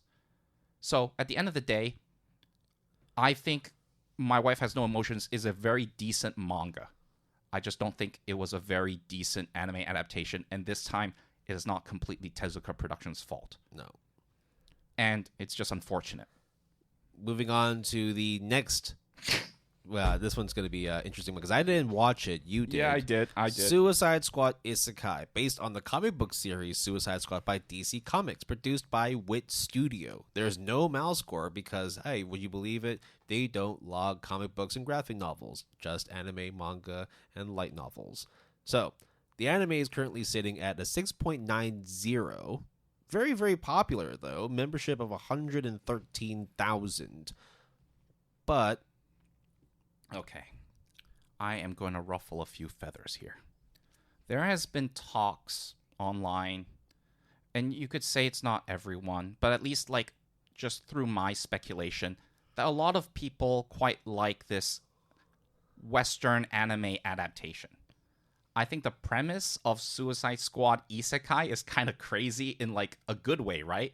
Like when Will and I heard of it for the first time and we saw the trailer of like Harley Quinn like running with a hammer, then all of a sudden a Japanese fantasy dragon flies off in the distance. You were just like, that image is so crazy in a good way, right? I mean, there's definitely, I mean, like in terms of like collaborations, this is obviously, I mean, dragons, Harley Quinn from DC Comics, but done anime style through Wit Studio. Like these are kind of things where it's like, it's a fever dream. Yeah. And here's the thing. I actually read Suicide Squad like way back in the day when it first came out. Like this was before the movies, before the video games. I read Suicide Squad as it first came out. Yeah. Unfortunately, I'm not like as big of a DC Comics fan, though I did really like reading Arkham Asylum. Yeah. I mean, that one's just just fucking good. You just need to read it. So good. Yeah. Plus the Rocksteady games are good too. Mm-hmm. But okay. That's Suicide Squad. Didn't do very well, I guess, in the public sphere other than Margot Robbie and Harley Quinn, essentially. Yeah. And what I will say, though, is there's also obviously an English dub of this show. There is obviously, if without trying to be like derogatory or anything, there is a Western anime look of this show that you are either going to buy it or not. It's like the Yasuke thing. It is like the Legend of Korra thing. Super Crooks? It is like Super Crooks thing of this is clearly Western inspired.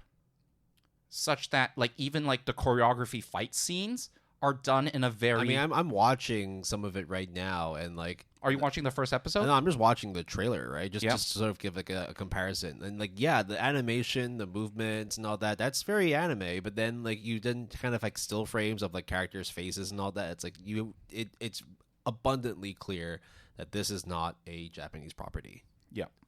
And furthermore, I watched the first episode twice. Once with English dub and once with Japanese dub. And I will say the Harley Quinn dub is fucking golden in both versions.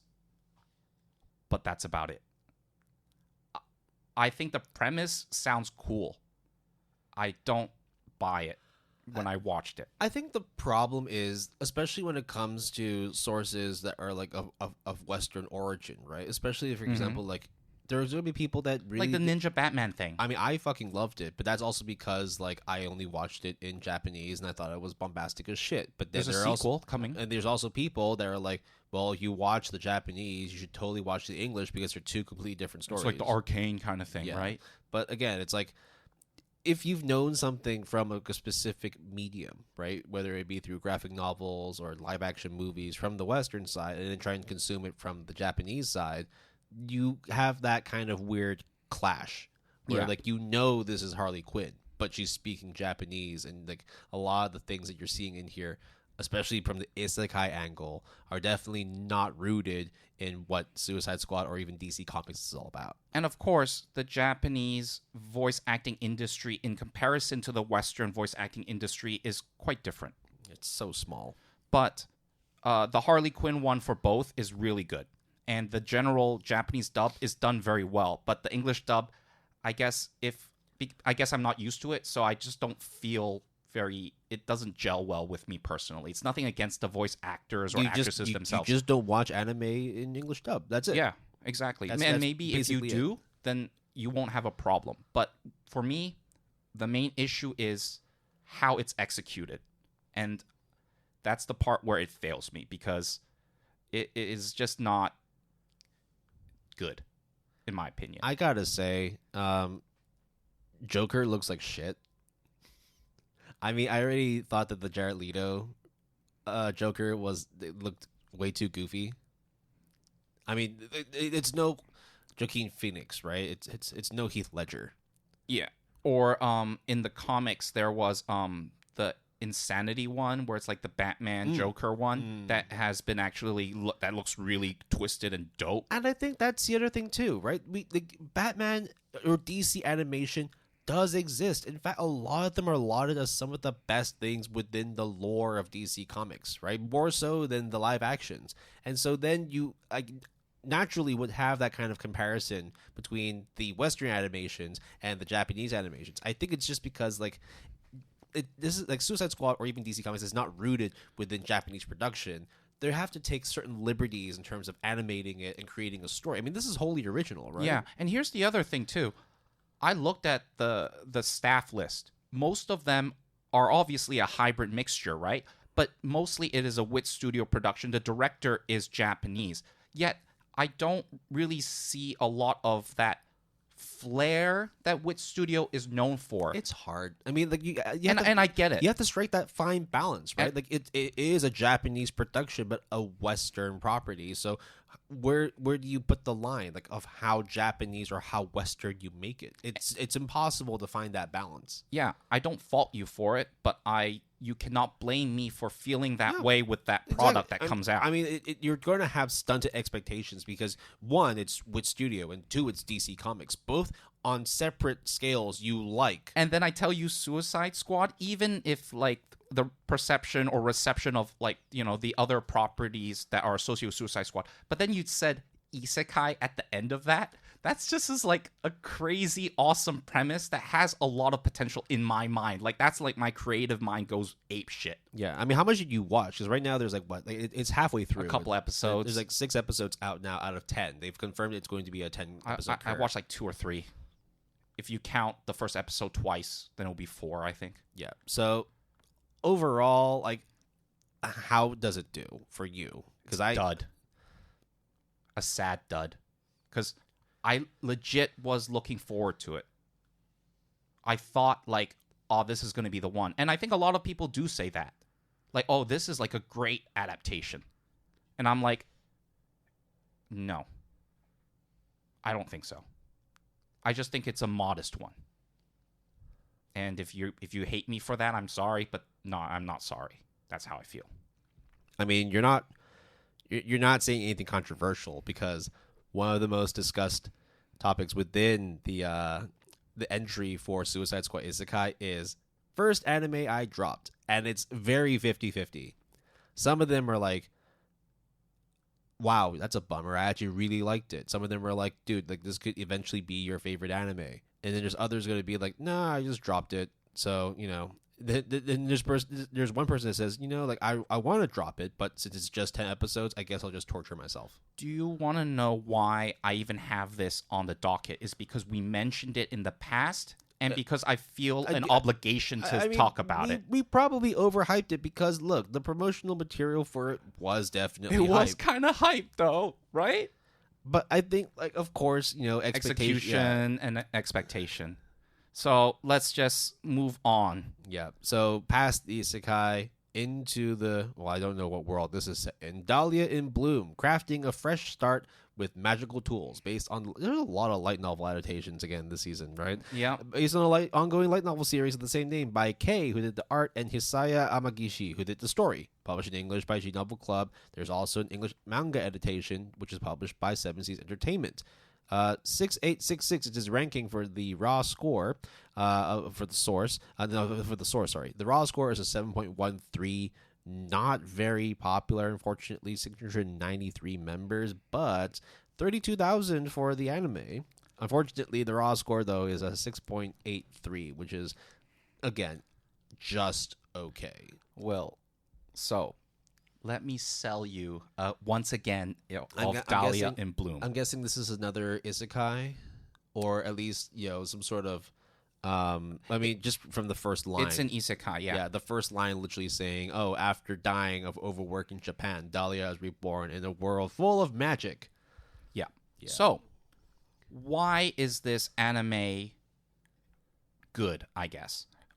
For context, I have read the Seven Seas Entertainment anime, like the manga, up to current, and I quite like it. I gave it an 8 out of 10. The premise here is, forget about magic. This show is actually about business negotiations, patents, trademarks, and inventing stuff from the modern world, translating it using magical stones, getting the patents for it, earning revenue, residuals, going to meetings to sell IPs. See, this is something that I would totally like because it's just like how Realists rebuilt the kingdom. Exactly. Using like IRL experiences and skills and applying it to a world of fantasy and magic. The MC is super smart, obviously, because she was a scientist before she got isekai'd. So she tries to do her best to translate some of the modern inventions into, like the world that she lives in, essentially. I think maybe the issue here is there's been so many of these already. Yeah, but like if you have an episode dedicated to a board meeting talking about soap dispensers and actually have it be kind of engaging. I mean, you also have that as an episode in How the Realists Rebuilt the Kingdom. Absolutely. Where you talk about why are you growing all these expensive flowers when you don't have enough food for people. We should change the crop rotation so that you're more wheat for people. Yeah. Like, those kinds of things are like, that sounds boring as shit, but it's not. It is not. It's not boring. And if that's your jam, Dahlia in Bloom is that. Yeah, I think it's just one of those weird things where like the raw score being low is because there's no harem. Yeah, there's no harem. I mean, there's no battles. The fantasy itself is just the setting. Yeah, right. The isekai thing doesn't really play that much into account in a way. Just like How Realists Rebuilt the Kingdom. There's the other one, the Aristocrat one. Similar thing. Yes, exactly. It's just one of those, but it's like a good one of those, but it's not a lot of people's cup of tea. It's because it's one-dimensional. It harks onto that one thing. And but it does it really well, but if you're not into it, then it doesn't matter. It doesn't matter. But if you are into those types of things, which Will is to a certain extent, I am definitely to a certain extent, this show, you should not overlook it because of its relatively mid-mal score. I mean, I would give it a chance. I don't know anything about the studios, Typhoon Graphics and Magica Info, but I also don't think I should be using that to judge something unless I've already seen it and then like make a conclusion based off of that. And okay, this is not necessarily spoiling a plot detail, but it's like Dahlia was like, oh, if I want to mimic a certain invention in the modern world, how would I do it here? If I grab a slime and stretch it to a certain point and dry it, it changes its texture such that it becomes like a certain material in the modern world. Everyone in this magical world thinks I'm crazy, but then when I do this and then show this invention, hey. And then also, you create inventions, she fails, and realize how she fails, and then goes through that, like as you said, like debugging process, right? Well, I mean, again, like with these kinds of And isekais, it's dry as fuck. Exactly. With these kinds of isekais, people want that power fantasy. Yeah. People want people to have that upgradability where, like, oh, actually, you know what? Like, you came into this world from a different world, so therefore your stats are super overpowered. Or you have this one skill that nobody has and is incredibly OP because nobody's ever seen it before. Whereas this is just, I am a normal person who's really good at my job, and I'm now plopped into a fantasy world where I don't know if my skills apply, but I'm going to try it anyway and see if I can change reality. And that's probably why you have such a hot and cold reception to it. Yeah, there is like a romance subplot, but it doesn't really matter. It's all right. It's like on the side. But let me just like end on this note, Will. When Dahlia has to create her own company, which is written in the plot synopsis, at one point she has to create her own company, and that's not straightforward. And then she has to go through the process and the logistics and finding investors, how much percent and all that stuff. If that sounds appealing to you, dear listeners, this show is all of that. And that's what I will say. We move on to possibly the second best fantasy action adventure series, only behind Fairy Tail 100 Year Quest.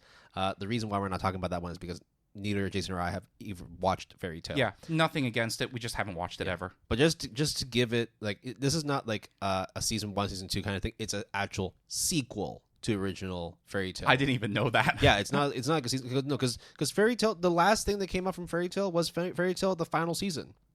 The final series. I didn't even know that. Yeah, that one came out. What's this called? Fairy Tail 100 something? Fairy Tail, the 100 Years Quest. Is it? Okay. Yeah, that is the sequel manga. I did not know. I'm so sorry. If I sound ignorant, I literally did not know. I mean, why would you? You never watched Fairy Tail, right? Yeah. So, of course, you wouldn't know. I don't like or hate it. I just don't know. Yeah. But anyways, Wistoria, Wand, and Sword. We covered it for our ASAP. It is based on...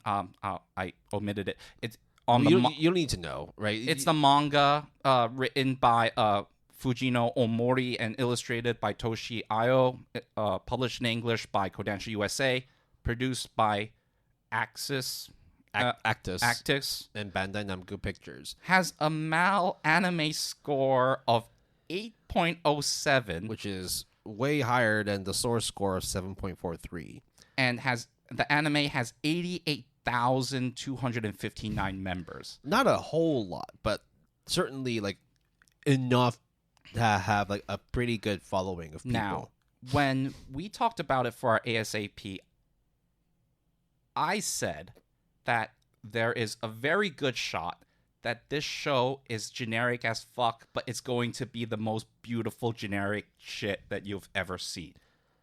Was I wrong, Will?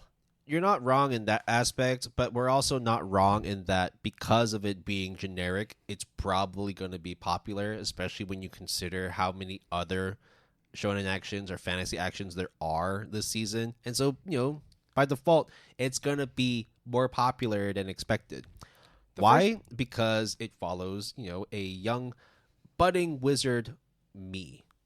I, because the main character is called Will, dream of being a powerful Magia Vander, which is like the top echelon of mighty magicians who sit at this this sort of like Arthurian table of wizards and shit. So wow, you have such aspirations, Will. Yeah, but my problem is like I can't do magic. Wait, what the fuck? Yeah, I don't know like how to cast. I don't know how to transmogrify. Then what are you doing in this Harry Potter school? I have a sword. Well, what's a sword gonna do? I'm gonna go kill some monsters. Oh, hence Wistoria, the history Wand of Wand and Sword. Yeah, so that's legitimately when we talk about Wistoria, as we've done with the ASAP, this is straight up like every other fantasy action adventure. Let's go to our library wearing our cowls. Can you believe that? The word cowl is fucking used in this anime. Yeah. So It's Harry Potter as well. the premise is dry, as in like it's what you expect. Yes. Right. A Yes. guy who has no reason or even like no respect from his peers in being in this magic school, but instead showing off his other skills, which allow for him to sort of ascend this track of becoming a magia vendor. He is the anomaly, the impossible. It's basically. Yeah, Masaka. He's the I think you said, what was it, Will? You said the Dan Mashal? Yeah. Yeah. This guy is straight up just going in with no skill whatsoever in magic, but just solving problems through brute force And superhuman abilities. It sounds like something that like really like if you don't care for shonen action or you already watched a lot of it, then it's probably not something you should watch. However, I almost liked how we both said it in sync. It looks really good. I cannot emphasize the first episode and the second episode looks fucking phenomenal. Let's just say, okay, when we're reading the manga, it's a lot of still images, a lot of action, but when watching the anime, holy fuck, they actually do a lot of running. And the running animation looks great. And that's something that like I will say in terms of like with animation kind of hitting a plateau, the one thing that anime does not do well is when characters have to run in a 3D environment, but they somehow make it's like the Sword Art Online thing of like they somehow make this space that is way bigger with like camera work and not camera work, but like, you know, storyboarding, right? But it looks phenomenal. It looks really good.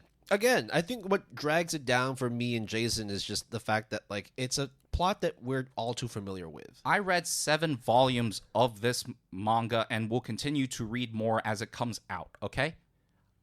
Do I think it's a good manga? It's okay. But I can tell you I am so excited to see it in anime form because based on at least the 2 episodes that we have watched that is currently available, it's going to look fucking fantastic. It is going to be bonkers in terms of animation quality. Yeah, if you want your summer like action hit and you're not watching Fairy Tail, this is the one to watch. Well, I would say another one as well. There's another one. Yeah. Let's get to that one and a little bit later. And this is the part that bothers me, Will. And I feel really bad saying this, but it really bugs me. I feel like Wistoria 1 and Sword shouldn't deserve this kind of treatment. Yeah. In terms of like how... But again, like how many shonen actions or fantasy actions have you read or watched that you know is of the more generic ilk?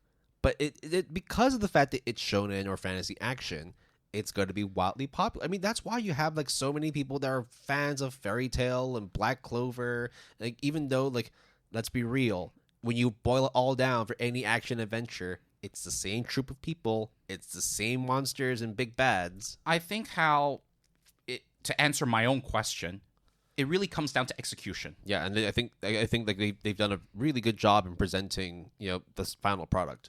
Comparatively to the generic plot and everything, I'm literally speechless, but not in a way that you would expect me to be. Now, even though it is really, really good, it's still only, I mean, like I say that with, you know, some, you know, reservation. It's still only at 8.07. So it's definitely not in like the top echelon of shonen actions or fantasy actions. But in the context of this summer 2024, this is the best or one of the bests that you're going to get. And I still think outside of this summer season, it is still going to be like a B+ show. Yeah. I think based on production alone. It's the sum of it's all its parts, right? Yep. Like just because it has a rather generic plot doesn't mean it's not going to be enjoyable. I mean, like the music swelling and everything. Oh yeah, I forgot about the music. The music like was good like too, yeah. the Saguka moments.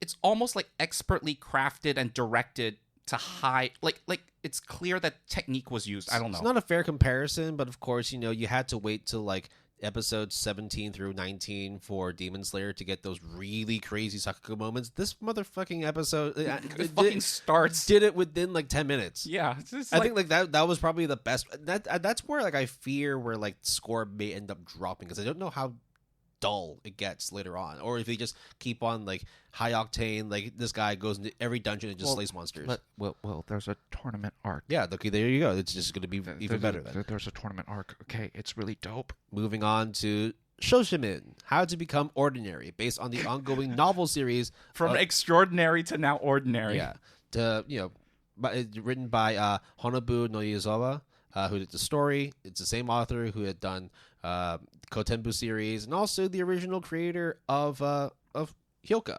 So you might be able to kind of get an idea of what this series, the Shoshimin series, is all about.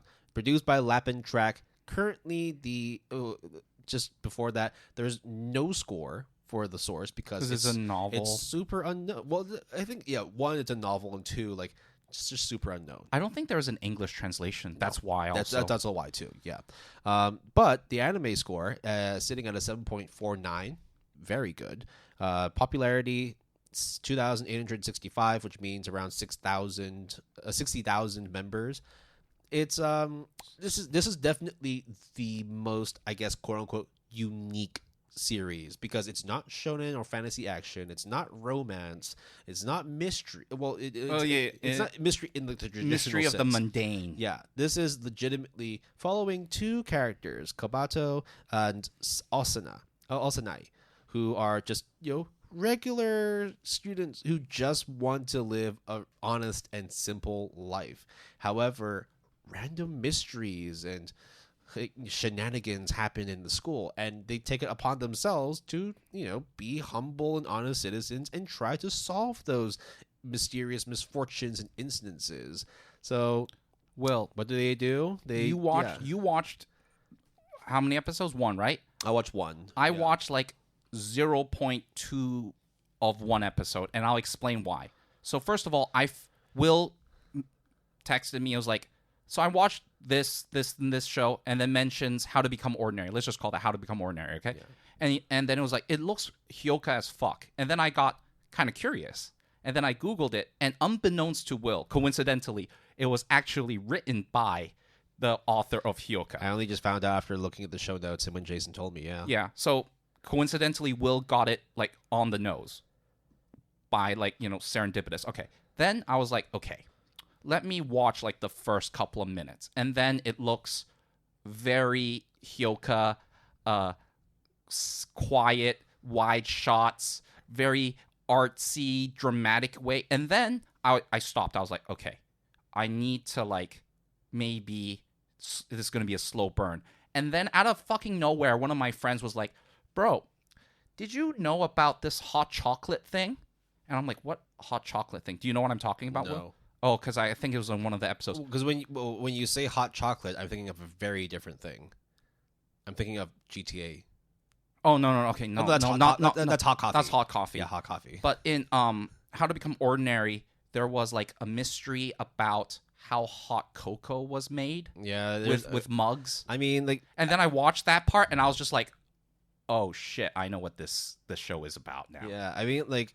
From the get-go, a lot of the mysteries are like, oh, the mystery of the missing sock, or the mystery of the missing purse, or the mystery of the levitating football and whatnot. Like, it's just one of those relatively mundane mysteries, but because of the way that the characters go about solving these mysteries, it generates a bit of mystique and interest in It's me. like everyday curiosities. Like, I want to know what happened to that missing purse. I want to know what happens to the hot chocolate or whatever it is, Do you know what it reminds me of? I mean, obviously it reminds you of Hyoka, right? But it was like, there was one part in Hyoka about like a helicopter that the main character hears off in the distance. And then that was the mystery of trying to find out what that thing was. Yeah. And it is so mundane, but kind of interesting and kind of captivating. Yeah, there's nothing that's like suspenseful. There's nothing that is supernatural in this. All of these are just naturally occurring things that people just want to get to the bottom of, right? It is as simple as it's basically like Scooby-Doo. So is it good?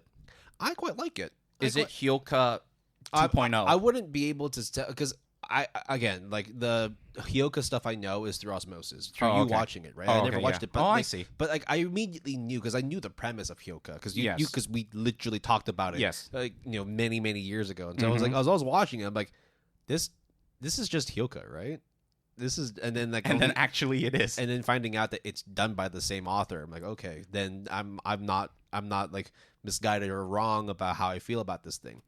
So without even having that sort of bias of watching Hyoka, just only knowing it through osmosis and watching Shoshimin, I quite like it. It's simple. It's definitely not trying to overcomplicate things, because you can't really overcomplicate ordinary. Yeah, right? Like it's just two kids who just want to help somebody solve something, find something, correct something, whatever it may be, right?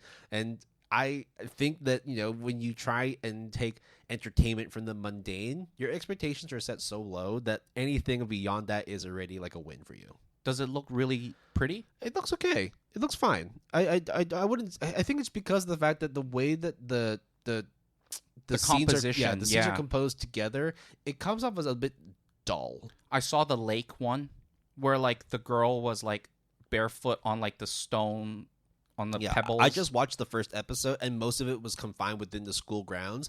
But a lot of the times they were shooting stuff, it was kind of like in the late afternoon, so the sun was starting to set a bit, and so that's where you have that kind of weird maroon like gleam and the across. shadows. Yeah, yep, exactly like Hyoka. I can't even begin to imagine.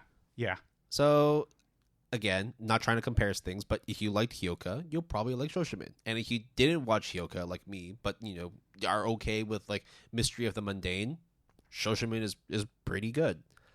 I can't believe I'm saying it, because again, it's like it's in the title. It's such a fucking ordinary show, but I think it's actually very entertaining. I'm gonna watch it. Yeah, well, we're gonna stick in school, because the next one is anything but ordinary. Makeine, Too Many Losing Heroines, based on the light novel, again another light novel series of the same name by Takebi Amamori, who did the story, and Muru Imigi, who did the art. There is currently no English publications. It's produced by A1 Pictures. The light novel itself was the winner of the Gagaga Award. Not even joking. It's Gaga. So Gagaga Award at the 15th Shogakukan Light Novel Award Series of 2021. The score for it right now, in terms of its original source, is a 7.44, and I can't believe it, but it actually has gone up even more. The anime score is an 8.10. Fucking nuts. What is it about? It's imagine 100 girlfriends, but the girls are absolute losers. Yeah, okay. The rejects. They've been jilted. They've been turned down. They've been basically just missing all their shots. Damn. Right? Like that's basically sucks. who they are. Like no matter how many times they throw themselves at their romantic counterpart, they just do not get the same reciprocating feelings and emotions, and they're just left to wilt and die. Shit. Emotionally, not physically. Nobody Right, dies. yeah, Nobody okay. dies Yeah, here. yeah. But you just get to see on screen these girls going through the emotions of rejection, of dejection, of just not getting the love that they want, even though in their minds they deserve it, because they've done everything right. They've been childhood friends with this person. They've been there by their sides from day one. And yet they still have the gall to turn around and fall in love with some other harlot, some other hussy. Yeah. This is what I if I was because right now, like, I was watching this alongside watching like Alya hides her emotions in Russian. Right, I literally watched this one right after Alya. Okay, and I was pretty lukewarm with Alya, but when watching Makeine, I was like, this is pretty good. I haven't watched this show. This is pretty good. I quite like it because the characters. I watched the restaurant scene. There's a restaurant scene. Yes, there is a restaurant scene. I watched that and I was like, that's pretty funny. Yeah.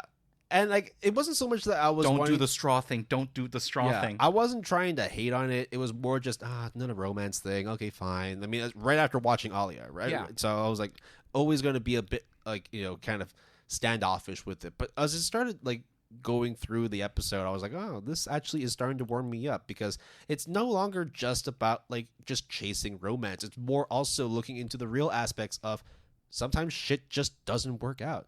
Sometimes the person that you thought is going to be your life partner actually has their eyes set on somebody else, or have just misconstrued your actions and just thought of you as like a younger sister or as a best friend. You can't always get what you want, man. Yeah. So what is the hook or the comparison to 100 Girlfriends in this case? Well, 100 Girlfriends is about a guy who just needs to be able to have romantic relations with as many people as they can, otherwise they'll die. 100 Whereas of this them, one yep. is, these girls want to emotionally die because they've been dejected, and this guy is the kind of crux in between to sort of keep them alive. So rather than dying because of a curse, like the knight in shining armor? no, more like the oracle that is the one that kind of The sage? Yeah, the one that legitimately imparts knowledge on them and gives them sort of stability to continue living life. So you're a high school therapist. Yeah. You're a high school student therapist. And whether or not this character, this main character, the male character, I mean, is going to develop any relationships with them whatsoever, I don't know. So far, there have been 3 girls that have been introduced. And 2 of them are very clearly, like, one of them is kind of subtly, but like a little bit more apparent near the end, showcasing that like they do have emotions for a certain character, for a certain male character. Yeah, so Nukumizu is the main character. Guess what? Just like how this is based off of a light novel, he fucking loves reading light novels. And he just wants to read.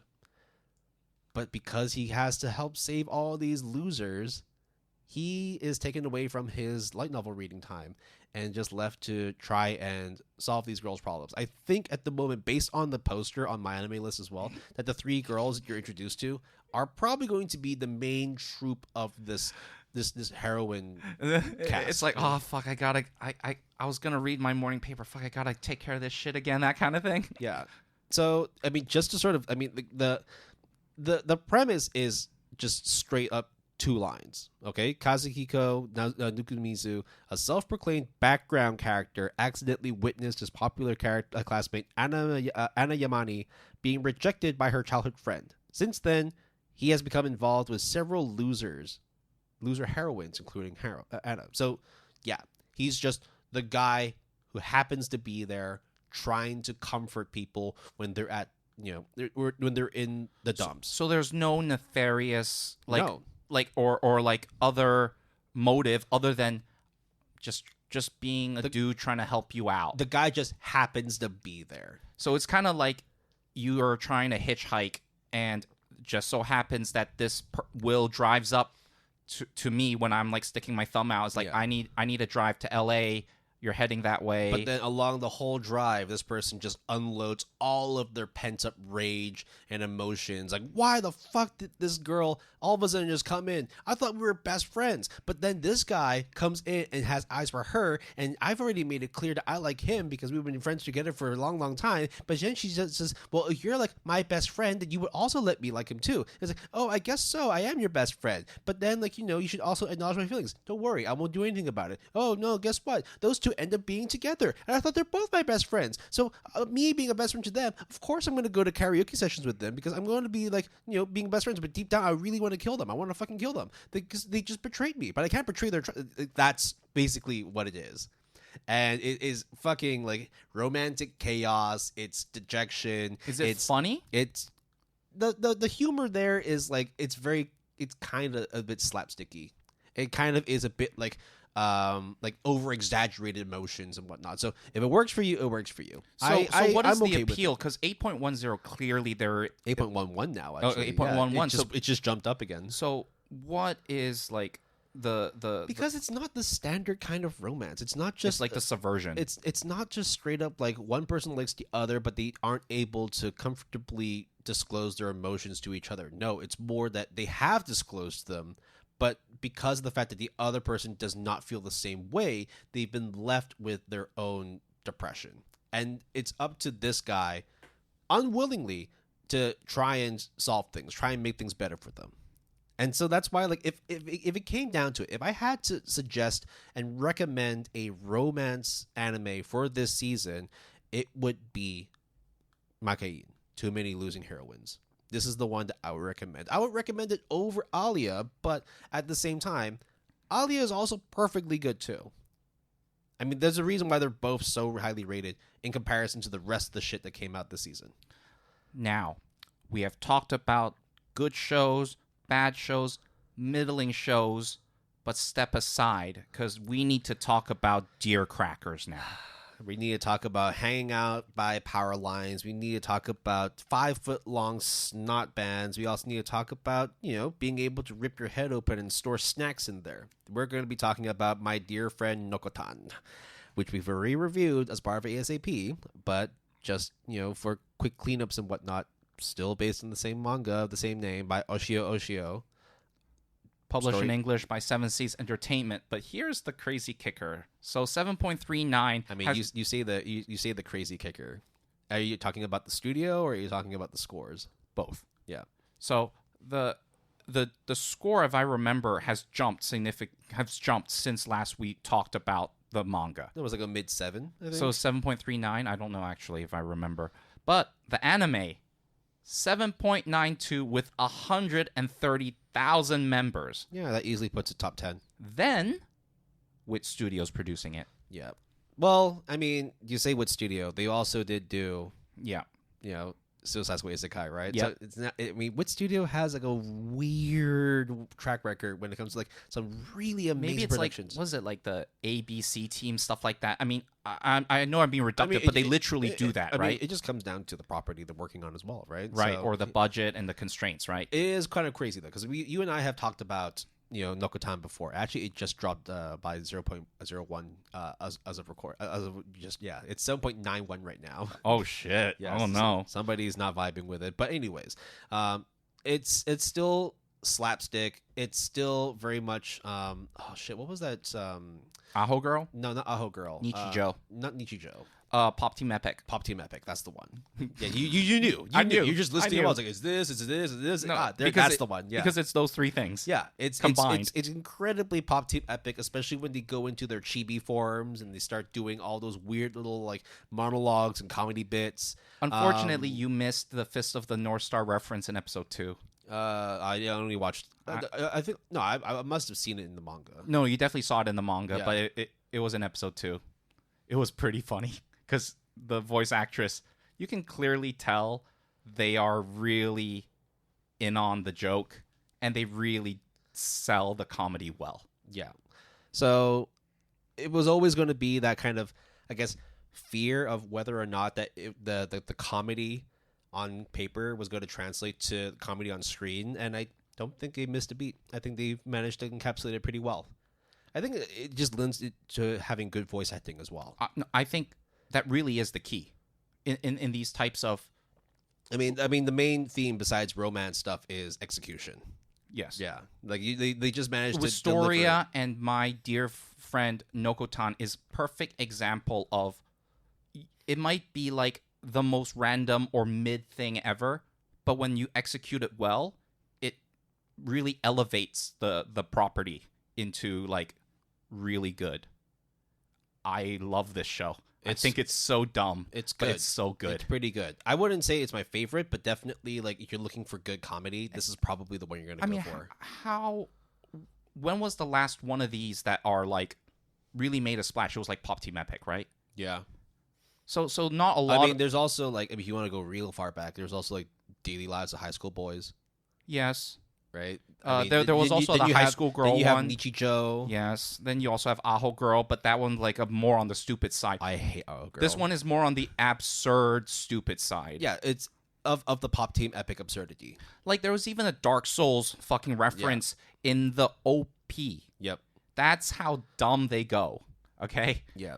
And if that's your jam, which I think for a lot of weebs it is, this show is like the one for comedy slapstick. In the next couple of minutes, you might just hear me talking at length, and it's because we totally misjudged the delivery time of our lunch. So Jason's going to go down and pick some stuff up in a couple of minutes. But we are going to be ending this episode with the final series that came out this summer. In terms of, again, when it comes to execution, this is probably the pinnacle when it comes to... And that's why I want to end on perfectly animated and perfectly presented. The Elusive Samurai, based on the ongoing manga series of the same name by Yusei Matsui, who did the story and art, published in English by Viz Media and simulpubbed on Jump Plus Manga Plus.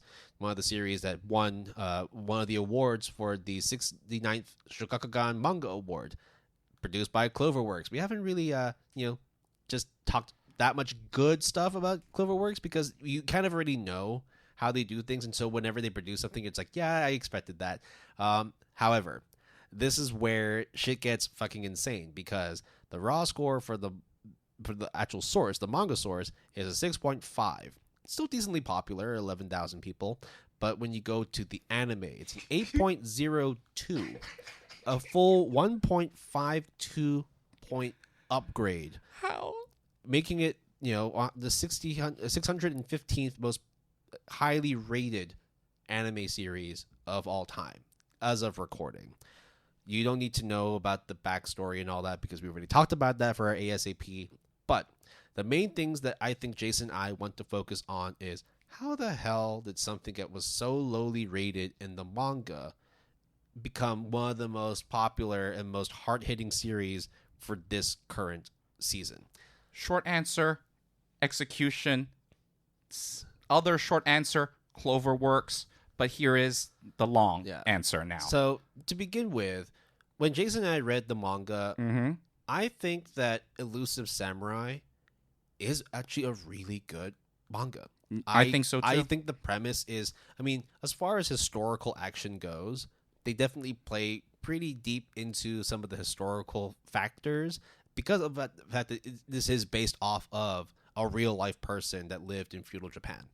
And when we saw how low the manga score was, we were befuddled. We were just like, how is this possible? Like, there's no way you're near this low. That's why, and then when Cloverworks decide to pick up on the project, those two were the reasons why we chose it for our ASAP. Yeah, because the low score and Cloverworks. So it must mean that like maybe it's just not been well received. Maybe it's just not a super popular kind of premise for people, or maybe just people just didn't understand what the manga was about. And I'm glad that like Cloverworks has come in and just stolen the base. They've just been able to hit a home run with this. Oh, and here's the part.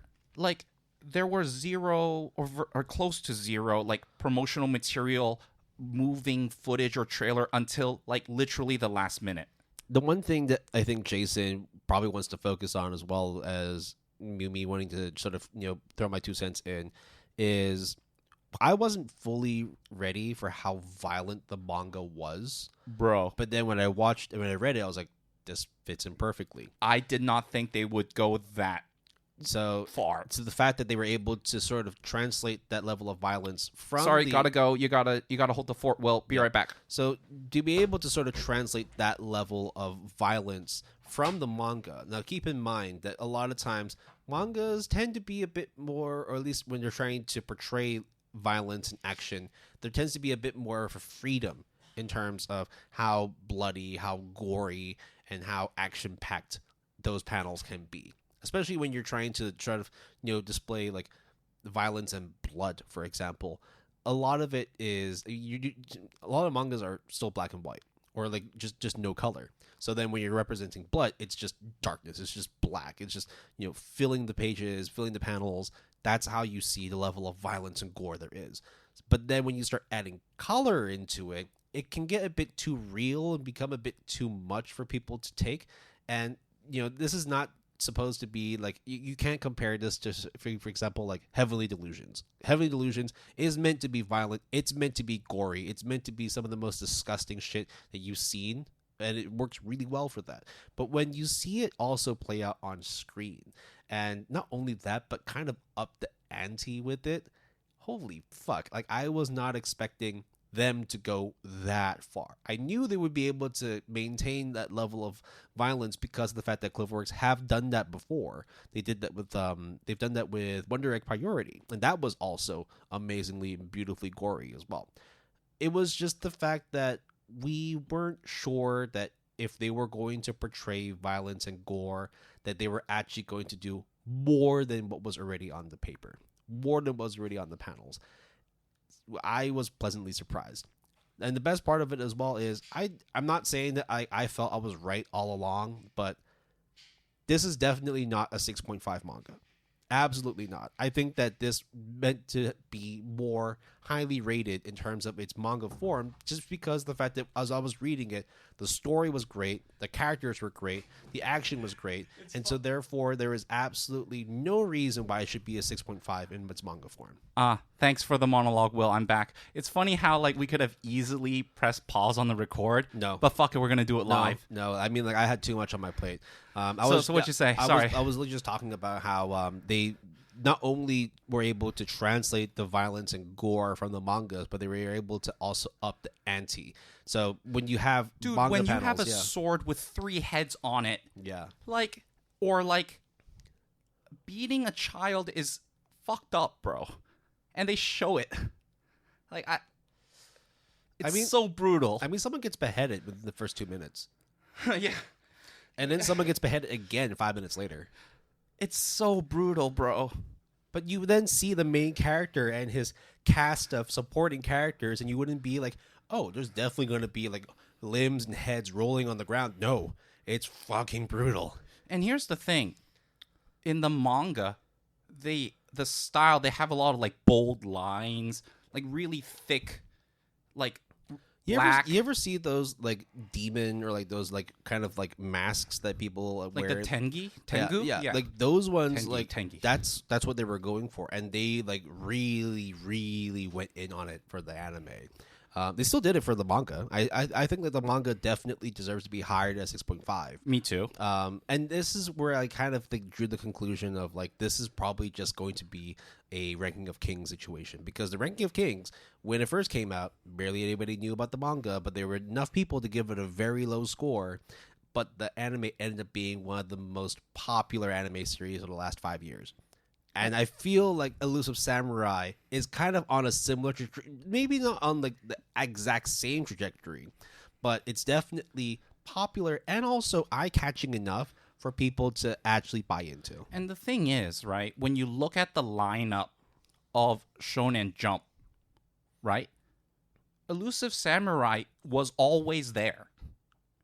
But then, I guess people thought like, well, why is it there? Clearly now we know why. Yeah.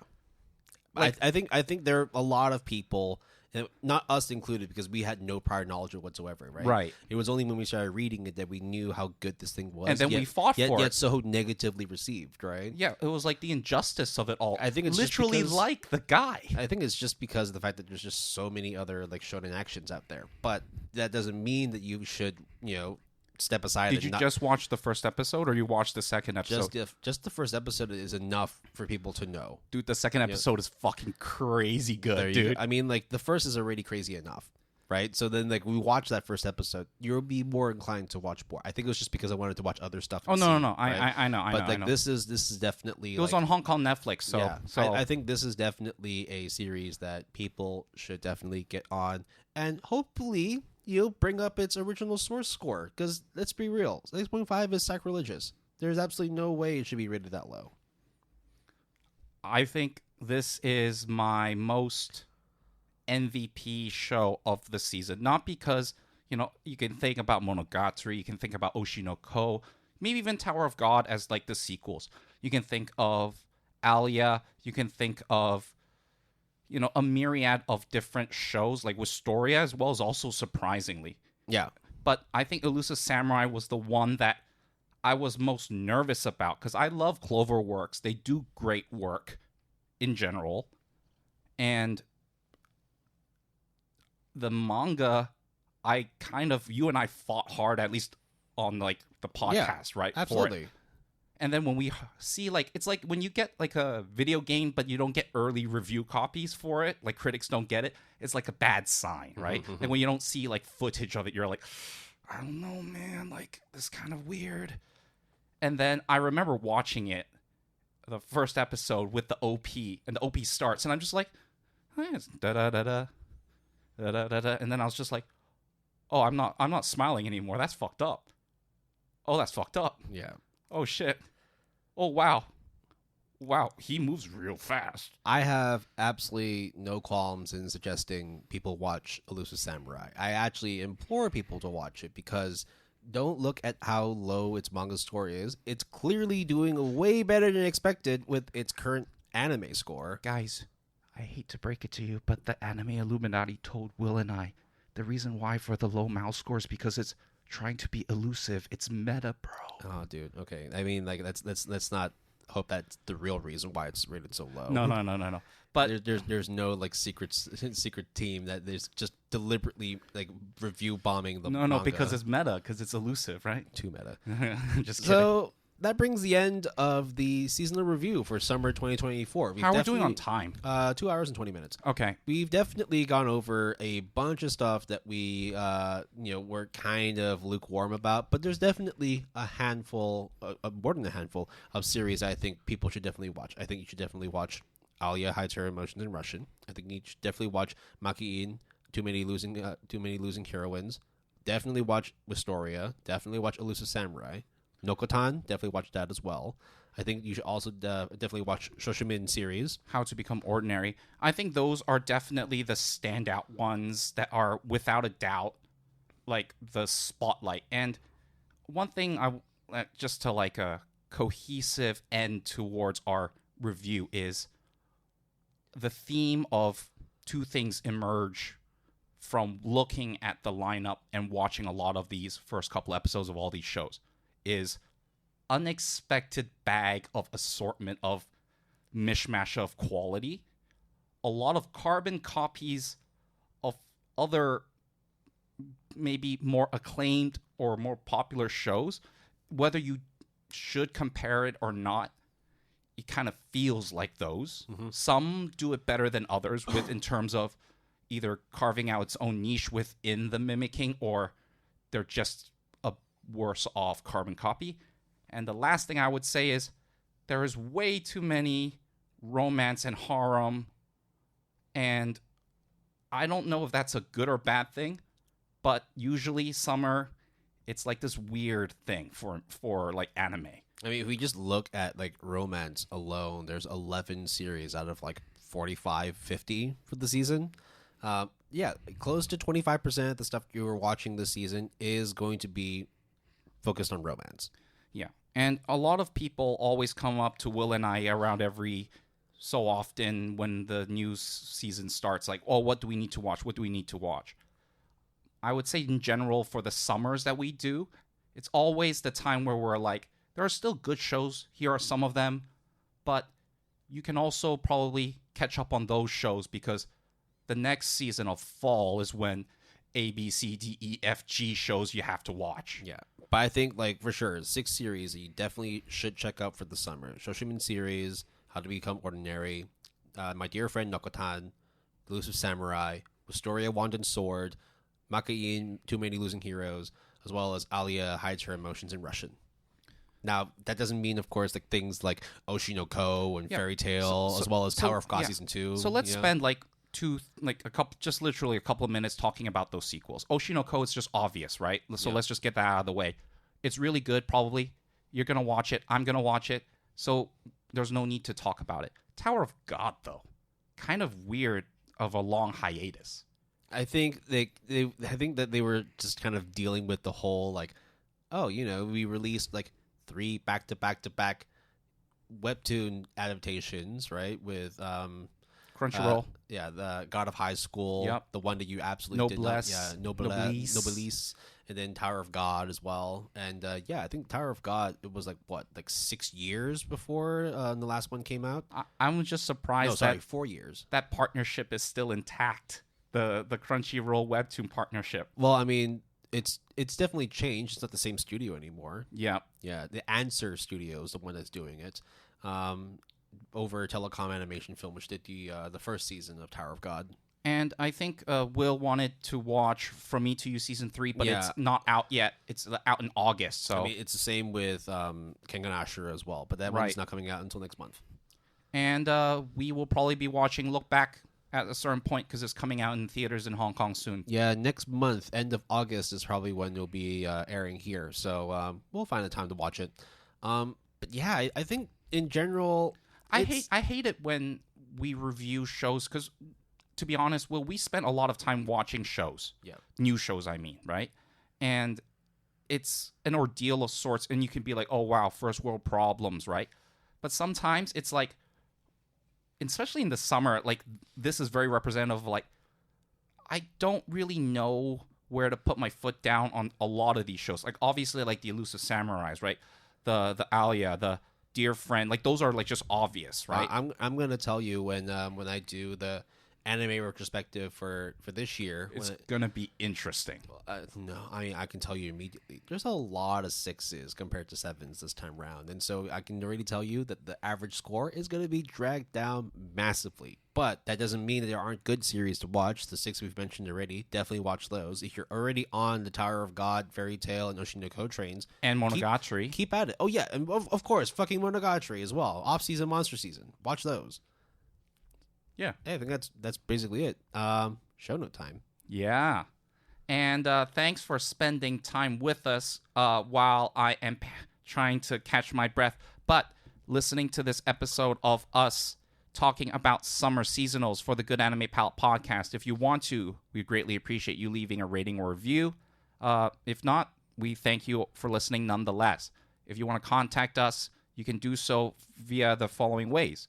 Email gapalette@gmail.com, GAPALETTE, all lowercase, all one word, or at X, formerly Twitter. Sometimes I just like to put that in there. I'm just going to say Twitter, honestly. Fuck X. Using the handle @PaletteGood. That's capital P and capital G, all one word. Discord links and all of our other social media links are also in the show description. We have a website, www.goodanimepalette.com, all lowercase, all one word. Music credits for this episode. Our intro music is Married to the Light by oomiee. Our break music is Green Summer Wars by Qeeo. And our outro music is Weeping by Cushy. You can support the music artists that we feature by listening to them on Spotify, Apple Music, or your music listening platform of choice.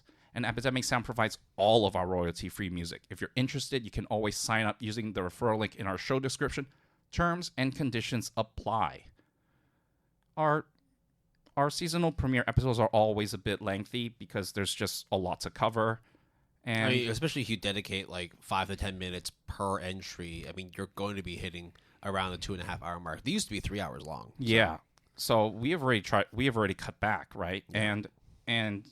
But at the same time, it's also like you do want to try and give as much information as possible to at least convince listeners that there is a reason to watch a show that's only rated at 6.9. And I'll be honest, there are also other shows that I think that if we watched it, we might have put it in the rotation or taken another one out, right? I mean, like I probably, if I watched a bit more of Pseudo Harem or Gigi Harem, I probably will want to talk about it. It's just, unfortunately, I didn't watch enough to vibe with it. But it does seem like if it grows, it could be a series that, you know, some people like. But, so there is speaking of like, you know, the Mayonaka Punch, you know, the YouTube and the streamer there, Mayonaka or Makeine, yeah. So there is another anime about that has VTubing in it, and it's literally about VTubing. So obviously VTubing on Twitch and streaming culture is now a big, huge thing, right? Right. The one you're talking about is VTuber Legend, how I went viral after forgetting to turn off my stream, right? Yes.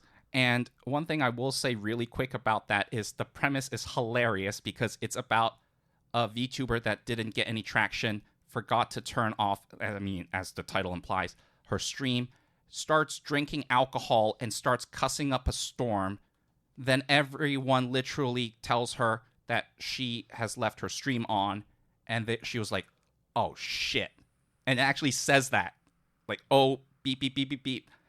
And then the reception was, as the title implies, she got massively popular. And it's funny because then all the other VTuber friends of hers, like in the same generation, were like, oh, thank God you loosened up. Like, holy shit. Like, you acting that way was like fucking retarded. And then they literally say those words, like really bad words. Like VTubers saying those words that I just mentioned. Like, you don't say that, but you do. And it's really funny because they all get drunk. So, another recommend? If it floats your fancy. Yeah, I shouldn't have said that R word, but it kind of slipped out. I mean, it was in the script. Yeah. Not our script. No.